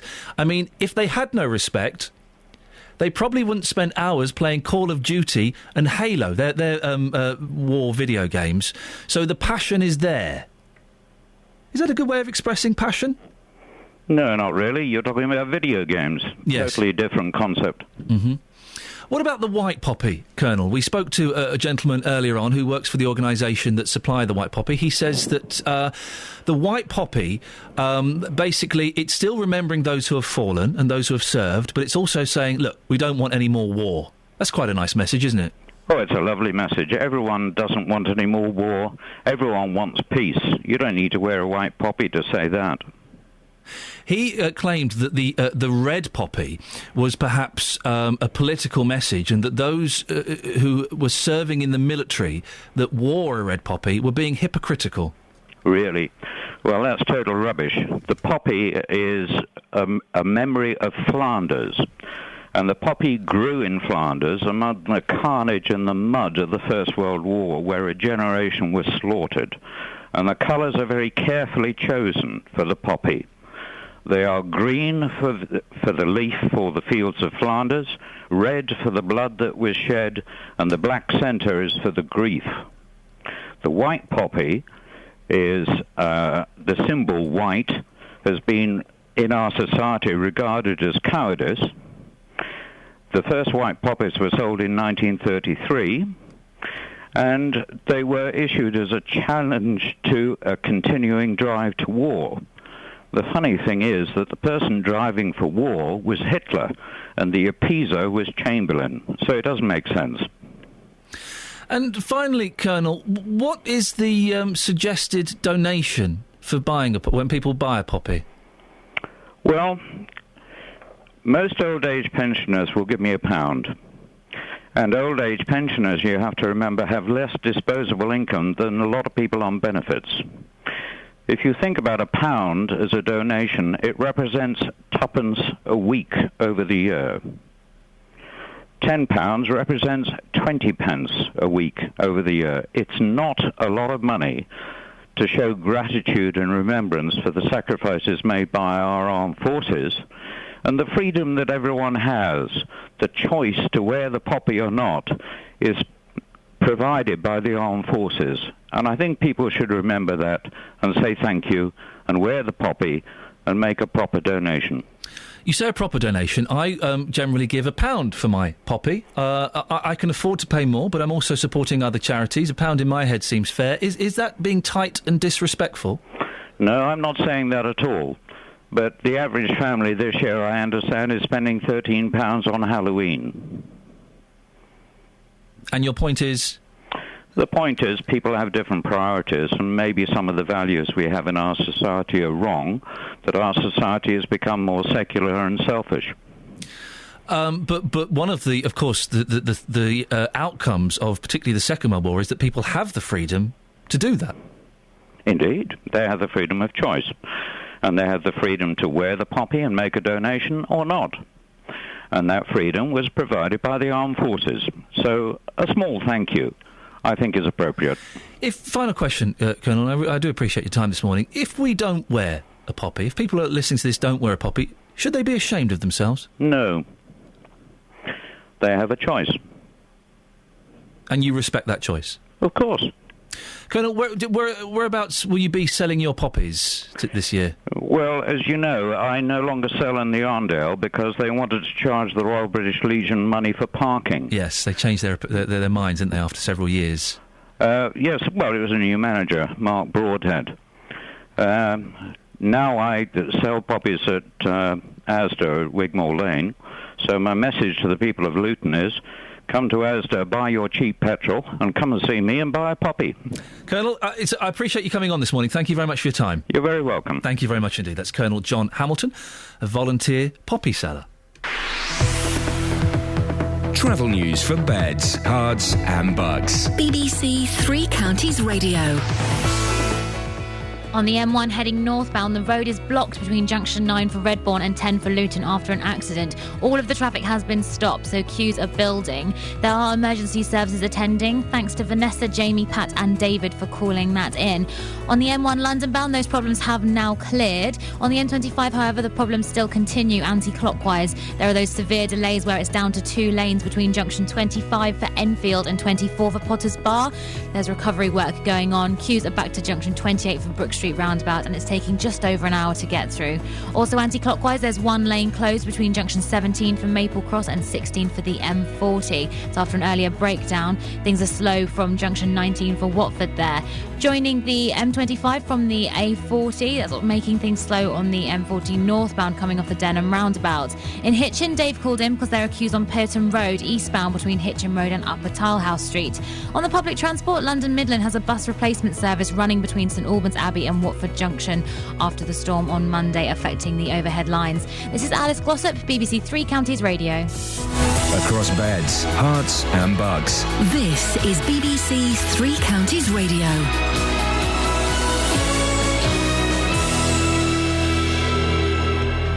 It's 8:30. I'm Barry Caffrey. The headlines. MPs will vote today on draft legislation allowing the groundwork to be laid for the controversial High Speed 2 rail line that would run through parts of Buckinghamshire. The bill is expected to be approved, although some Conservatives are likely to vote against the plans. A man has been stabbed by 3 masked men who forced their way into his home near Leighton Buzzard. It happened at Red Line Court at Heath and Reach at about 11:20 on Tuesday night. The men demanded cash and got away with 2 laptops and a set of car keys. Police are appealing for witnesses after a woman died in a road traffic collision on the A1M last night. It happened after 6 p.m. on the southbound carriageway, just after the exit slip road at Junction 3. The woman was travelling with a man in a green Vauxhall Astra, which collided with a silver Land Rover Discovery. University lecturers at colleges across Beds, Hearts and Bucks are expected to take part in a national one-day strike today over pay. This morning, picket lines are expected at both campuses of the University of Hertfordshire, as well as at the Luton and Bedford sites of the University of Bedfordshire and the Open University. And the weather, it'll be a dry morning with some hazy sunshine. It'll stay dry for most places this afternoon, but there may be a few spots of rain from any thicker cloud around. Maximum temperatures of 13 degrees Celsius. That's 55 degrees Fahrenheit. Three Counties Sports. BBC Three Counties Radio. Tottenham have reached the quarter-finals of the League Cup after beating Hull City on penalties. Spurs came from 2-1 behind in extra time to draw 2-2 and force the shootout, which they then went on to win 8-7. Andre Villas-Boas was delighted to see his side finally win a penalty shootout after losing their previous 7 attempts. Also for myself, I've lost a couple in the cup against Academica, and we suffered in Basel last season. And the most ironic thing is that we didn't train this time for penalties, and all of them were slotted perfectly. and against Basel, we trained and ended up missing all 3 of them. So it was great for the players to enjoy this victory and break that voodoo as well. Well, Manchester City beat Newcastle 2-0 in the other 4th round tie. The draw for the League Cup quarter-finals has been made. Tottenham host West Ham, Manchester City travel to Leicester, Stoke play Manchester United, and Chelsea will face the winner of Sunderland versus Southampton. The England captain Chris Robshaw is confident the side will be match sharp when they face Australia at Twickenham on Saturday. England haven't played since June, and in that time Australia have played in a series against the British and Irish Lions and been involved in the Rugby Championship. However, Robshaw believes his teammates have been facing tough enough tests with their club sides keeping sharp. We're lucky that pretty much everyone had a challenging Heineken Cup kind of 2 weekends going to build up to this. So hopefully that physicality element will be there and will be sorted. They've played a lot more internationals recently than us. We just have to make sure that when we get out there on Saturday, we don't warm up into anything. We go from minute 1, and if we get 1 or 2 chances, we have to make sure we're good enough to take them. England's bowlers are struggling to make a breakthrough against a Western Australia chairman's 11 in Perth. A short time ago, the hosts had reached 221 for 1. And Rory McIlroy leads the field by 2 shots at the World Golf Championships event in Shanghai. He's 7 under par after shooting a first round of 65. BBC Three Counties News and Sport. I'll have more at 9. Email 3cr@bbc.co.uk. BBC Three Counties Radio. Confusing email from Barry. Says to wear or not to wear, to pay less or more. It's a freedom. This is the poppy. It's the freedom of choice. It's a freedom of choice. The very thing that many fought and died to give us. This freedom. The poppy is a token of respect for these people who we should be proud to honour. Wear your poppy with pride. So he's saying, it appears to me, Barry, you're saying we have the freedom to wear it or not, but you should wear it. I think that's what it sounds like, doesn't it, Catherine? It did sound a bit like do what you want, but make sure you wear a poppy. Yeah. Which is interesting. I don't know. 08459 455 555. The last 30 minutes of the show before JVS. More of your calls on poppies. How much would you pay for a poppy? Should we... Jonathan will be asking this morning, should we be ashamed of ourselves if we don't wear poppies? It's an interesting one. I don't know if shame is the right thing. There seems to be a guilt thing, doesn't there? You do get looks if you're not wearing a poppy. And if a celebrity or a reporter or someone is on the television between now and the 11th and isn't wearing a poppy, oh, you can bet there'll be a furore about that. If it's on the BBC, it'll be front page of the Daily Mail. 08459 455 555. Also talking about Halloween, we had an email from Jennifer who basically likened it to devil worship. What do you think? Do you take it that seriously? It's just a bit of fun, isn't it? Just a bit of fun. And on the subject of... we had a call yesterday from a gentleman called Robert, 52, lives in Bedfordshire. He's having a bit of a tough time, struggling to afford food and pay his bills. I think the core problem is that he's lonely. Well, I'm going to have a little look online over the next couple of days and see if I can find any things in Robert's area, and I'll give him a call next week off air. And I'll put forward a couple of contact details and stuff, and then it's over to him. It's up to him as to whether he acts on that. But Craig in Aylesbury's called in. Morning, Craig. Morning, Ian. How are you? Yeah, I'm good, thank you, Craig. What can I do for you? Yeah, I was just listening to your conversation and what he was having with that chap, and I think, what a tragic case. It's I phoned in because he was saying about being lonely. Now, look, I go to church, and not if he wants to go and meet people, tell him to go to church. Okay, the church is a place that opens its doors to people that are struggling, that just want to talk or just want to meet people. It's not just about God.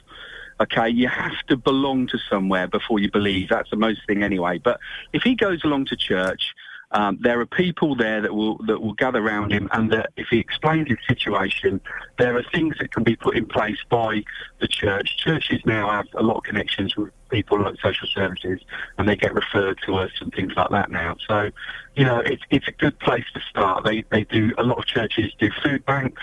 We in the Vineyard Church do the food bank. We do the furniture store. For people that are less fortunate, really, and struggling. Craig, I'm going to let you go just because the line's not great, but I think you got your point across there. It would have been nice to have had a longer chat about that, but the line was pretty bad. But that's Craig in Aylesbury suggesting he goes to the church. I guess I've been going to churches recently just because I've been a lot of time hanging around. It's nice to sit in a church. I was in a fantastic service in Westminster, not the cathedral, the Abbey. Westminster Abbey. I was in there to do a bit of reading, and suddenly the service started. The choir was amazing. But you can... I don't know what Robert's religious persuasion is, if he has one, but churches can be intimidating. And they, if you're not religious, it can be tricky. And permission to speak freely. Thank you. Churches that I have sat in, they are quite often filled with... I don't want to sound rude when I'm saying this, but I don't know if there's any way to say it and not sound rude. They're filled with old women. They're filled with women in their 70s. Not filled. The few seats that are taken are, from what I have seen, are kind of women in their 70s. 08459 455 555. Sarah's in Long Crendon. Good morning, Sarah. The subject of poppies. Yeah, good morning, Ian. I have to say that it's actually made me quite angry listening to some of the comments from some of the older generation today. I mean, let me just say, first of all, that I'm an army brat. My father did 25 years in the armed services. What I think some of these older people need to understand, rather than making the blanket sweeping statements about the younger generation and not caring and having no idea, what they actually need to realise is there's a proportion of the younger generation who are today waking up in Afghanistan to go out on patrol, not knowing whether they're actually going to come back in one piece or if at all.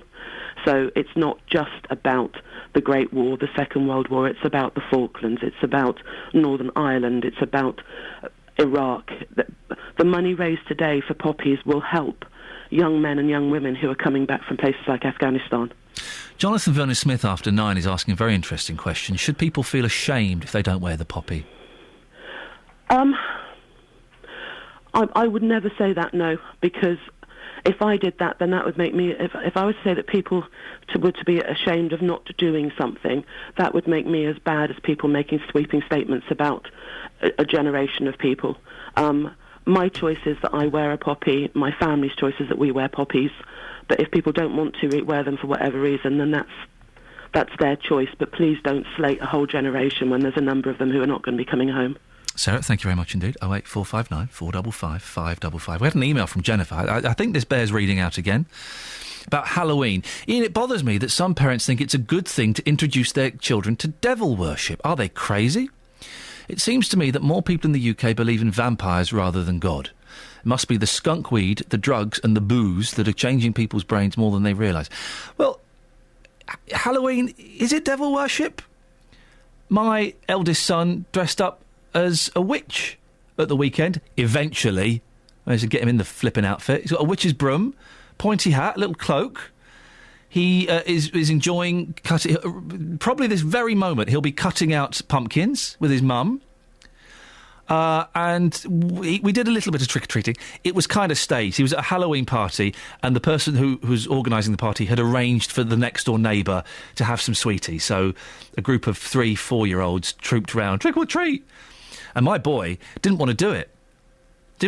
Hated it. Then as soon as he got sweets, he went, Daddy, can we go to the next house and do it? And then he went and trick-and-treated his grandmother. There's no harm in that. It's not devil worship, is it?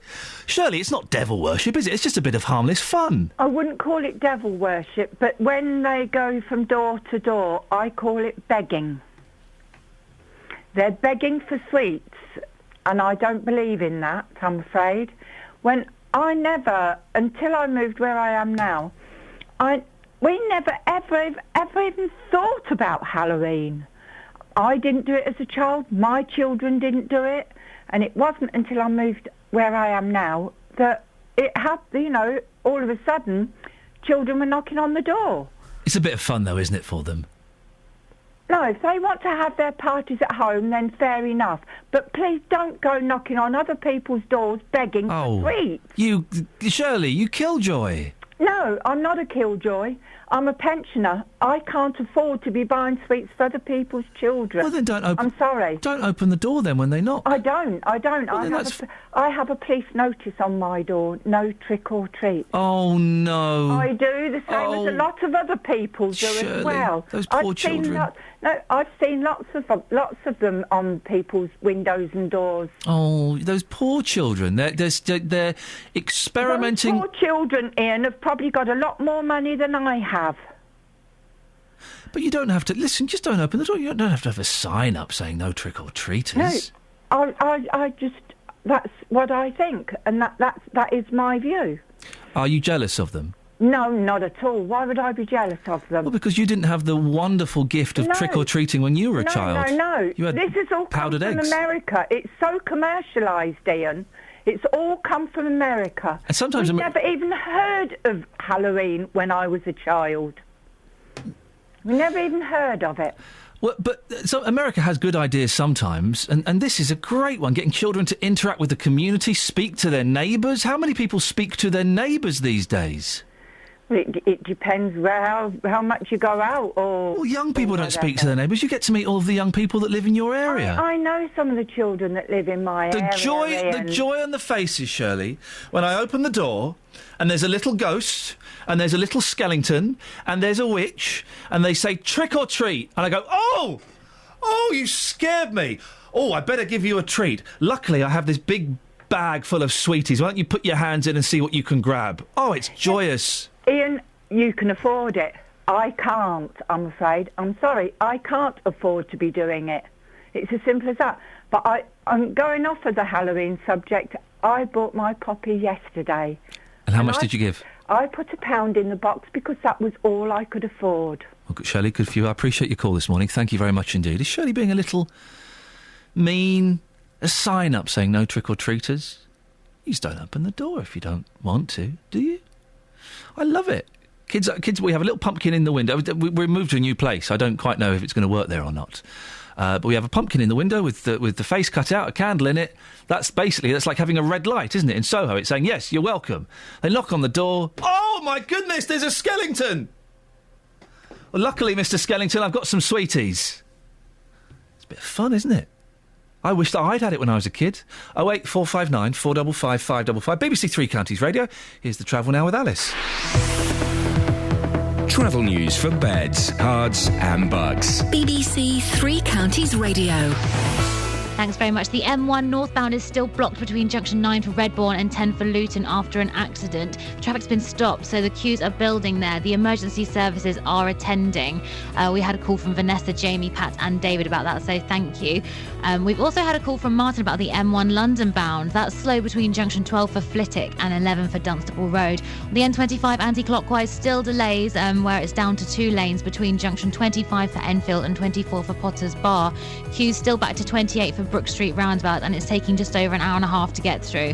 Engineers are on the scene, cutting the crash barrier away from the lorry there. On the M40 northbound, it's slow coming off the A40 at Denham roundabout, heading towards the M25. On the A1M southbound, things are still slow around junction 7 for Stevenage. In Roxton, the A1 southbound has 1 lane blocked because of an accident where the car went into the central reservation at the Black Cat roundabout.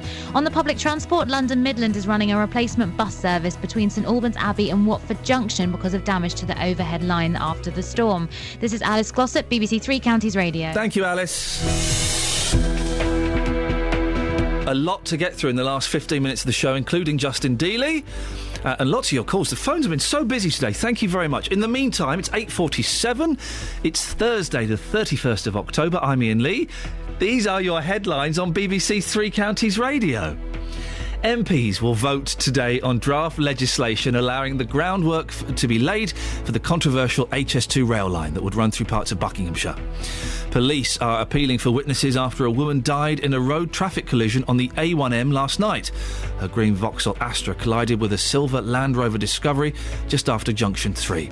In sport, Tottenham and Manchester have both reached the quarter-finals of the League Cup. Coming up, spooky Halloween. Ha ha ha. Yeah, it's Halloween, isn't it? Here's the weather with Elizabeth.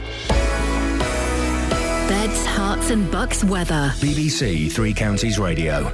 Hello, very good morning to you. We've got a few more outbreaks of light rain and drizzle to come, but then it will turn into a drier and a brighter afternoon, so brightening up after the next few hours or so. Always the risk of 1 or 2 light showers, I'm afraid, drifting in on the wind, but you know, we'll see a bit of hazy sunshine around, I dare say, but the damp, drizzly weather lasting for longest across parts of Hertfordshire this morning. Temperatures on a par with what we saw yesterday, so we're up to 13 or 14 degrees, 57 in Fahrenheit. For the trick-or-treaters tonight, it will turn a bit breezier.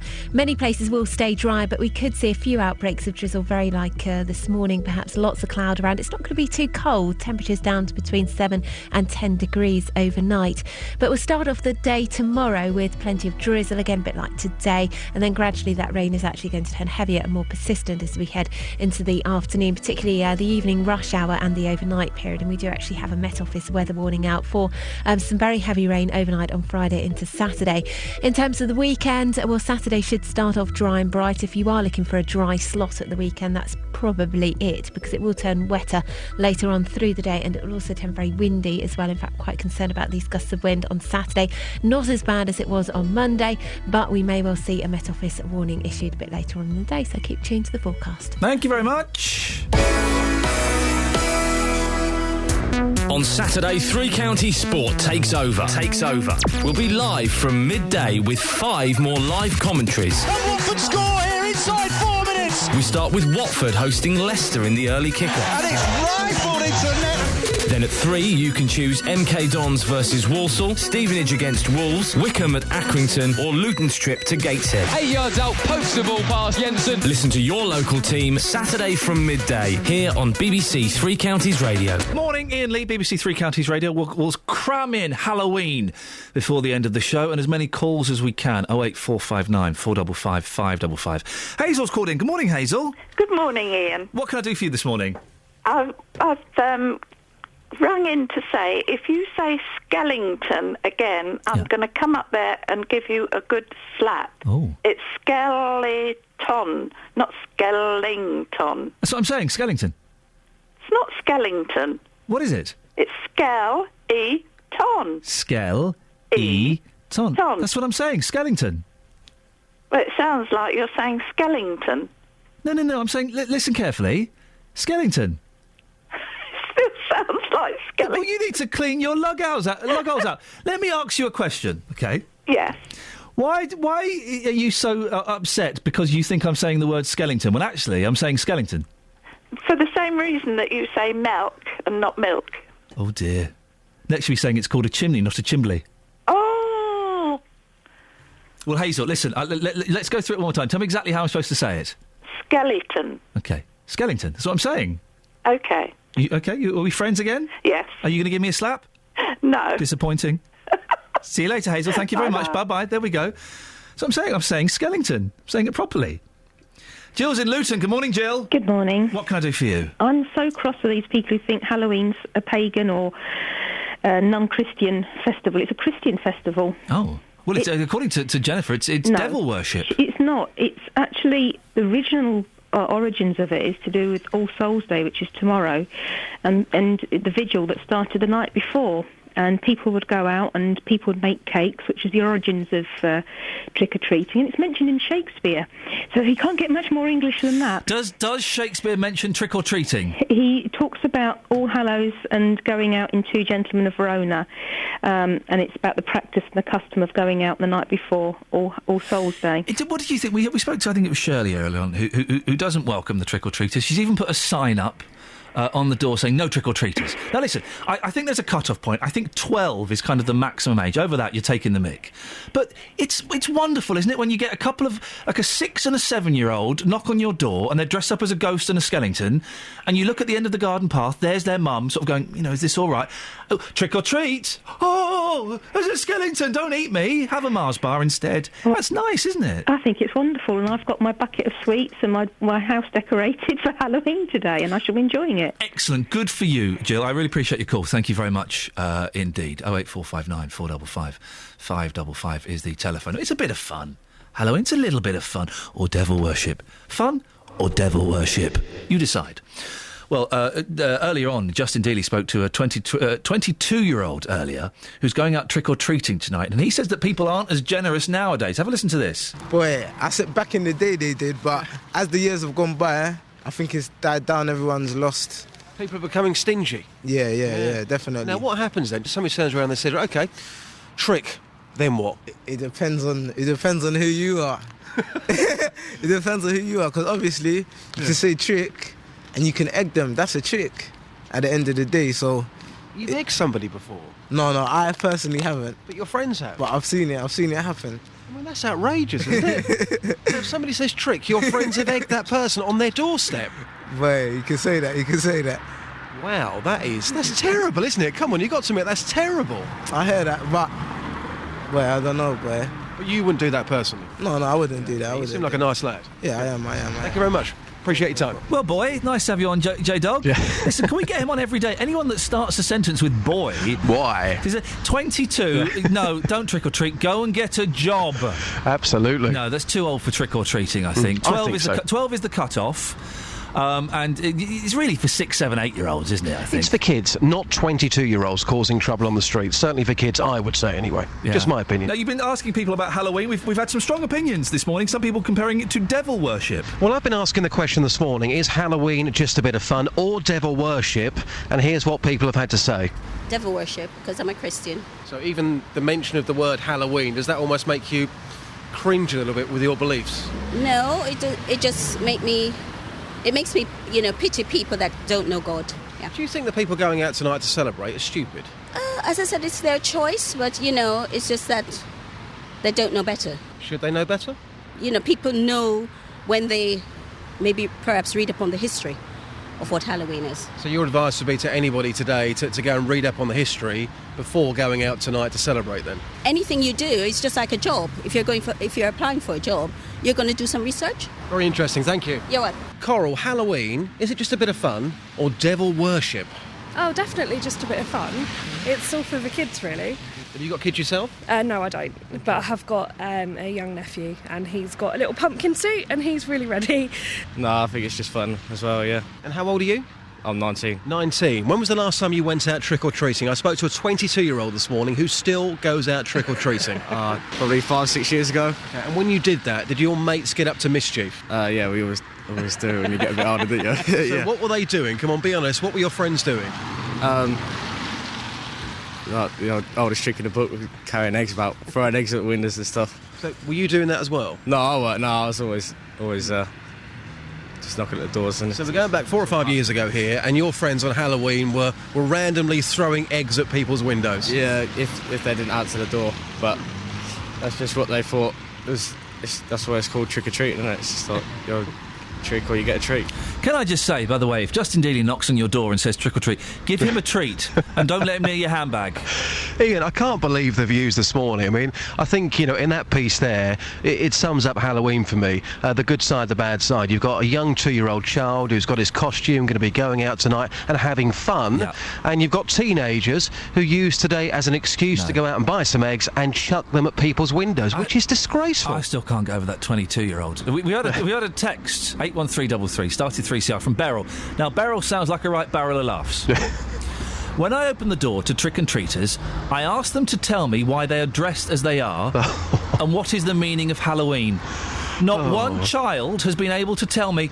Why do parents allow them to celebrate something they know nothing about? Oh, Beryl, bar humbug boo here's. Come on, Beryl, it's just a bit of fun. It's all about the kids dressing up and having fun. When it comes to kids and they're going out and they're causing trouble, obviously nobody is going to approve of that. No. But if you've got, kids that are going out and they're having a great time with their parents, and it's all about the community spirit, that surely can only be a good thing. I think it's a great thing. And I know tonight that if I'm out of early evening, I'll see loads of kids holding hands with their mummies and their daddies. I'm going to see skeletons. I'm going to see superheroes.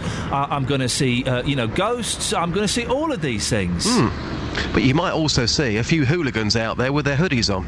Well, you'll see that anyway. Yeah, that's true. What are you going to dress up as tonight, Just? Probably you.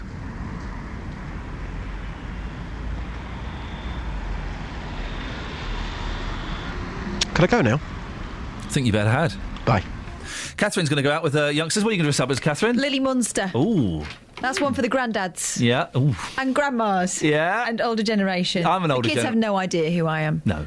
Just a scary lady. So are you going to have the white streak in your hair? Yes. all Wear it sorted. tomorrow. Wear the white streak in your hair tomorrow, please. It's a wig. I'll bring it. You can have a go. Thanks very much. Kelly Betts, you're a kid. What are you going to dress up as? I'm going to dress up as you. I've got your face mask. Justin's done that joke. Oh, did he? I was on the phone. Okay. I'll go as Dealey then. Okay, we kind of petered out again at the end of the show. We need to really work on these endings, guys. Sorry, bruv. Thanks, Justin. Travel news for beds, cards and bugs. BBC Three Counties Radio. On the M1 northbound, the road is still blocked between junction 9 for Redbourne and 10 for Luton after an accident. All the traffic was stopped, so the queues are building up there. The emergency services are attending. Thank you to Vanessa, Jamie, Pat and David for calling that in. On the M1 London bound, things are looking slow between junction 12 for Flitwick and 11 for Dunstable Road. The M25 anti-clockwise still has severe delays where it's been down to 2 lanes between junction 25 for Enfield and 24 for Potters Bar. There was an earlier accident involving 2 lorries. They were queues back to junction 28 Brook Street roundabout, taking over an hour and a half to get through. Engineers are on the scene, cutting the crash barrier away from the lorry there. On the M40 northbound, it's slow coming off the A40 at Denham roundabout, heading towards the M25. And in Roxton, the A1 southbound has 1 lane blocked because of an accident where a car has gone into the central reservation at the Black Cat roundabout. On the public transport, London Midland has a replacement bus service running between St Albans Abbey and Watford Junction. I'm Alice Kloss at BBC Three Counties Radio. Alice, excellent stuff. Thank you very much indeed. Right, that's it. That's your lot. Do keep emailing me. Iain.lee@bbc.co.uk. JVS is up next with what's going to be a cracking show. I'll be back tomorrow at 6. Until then, ta-ta. Local and vocal across beds, hearts and bucks. This is BBC Three Counties Radio. Thank you, Iain. Good morning.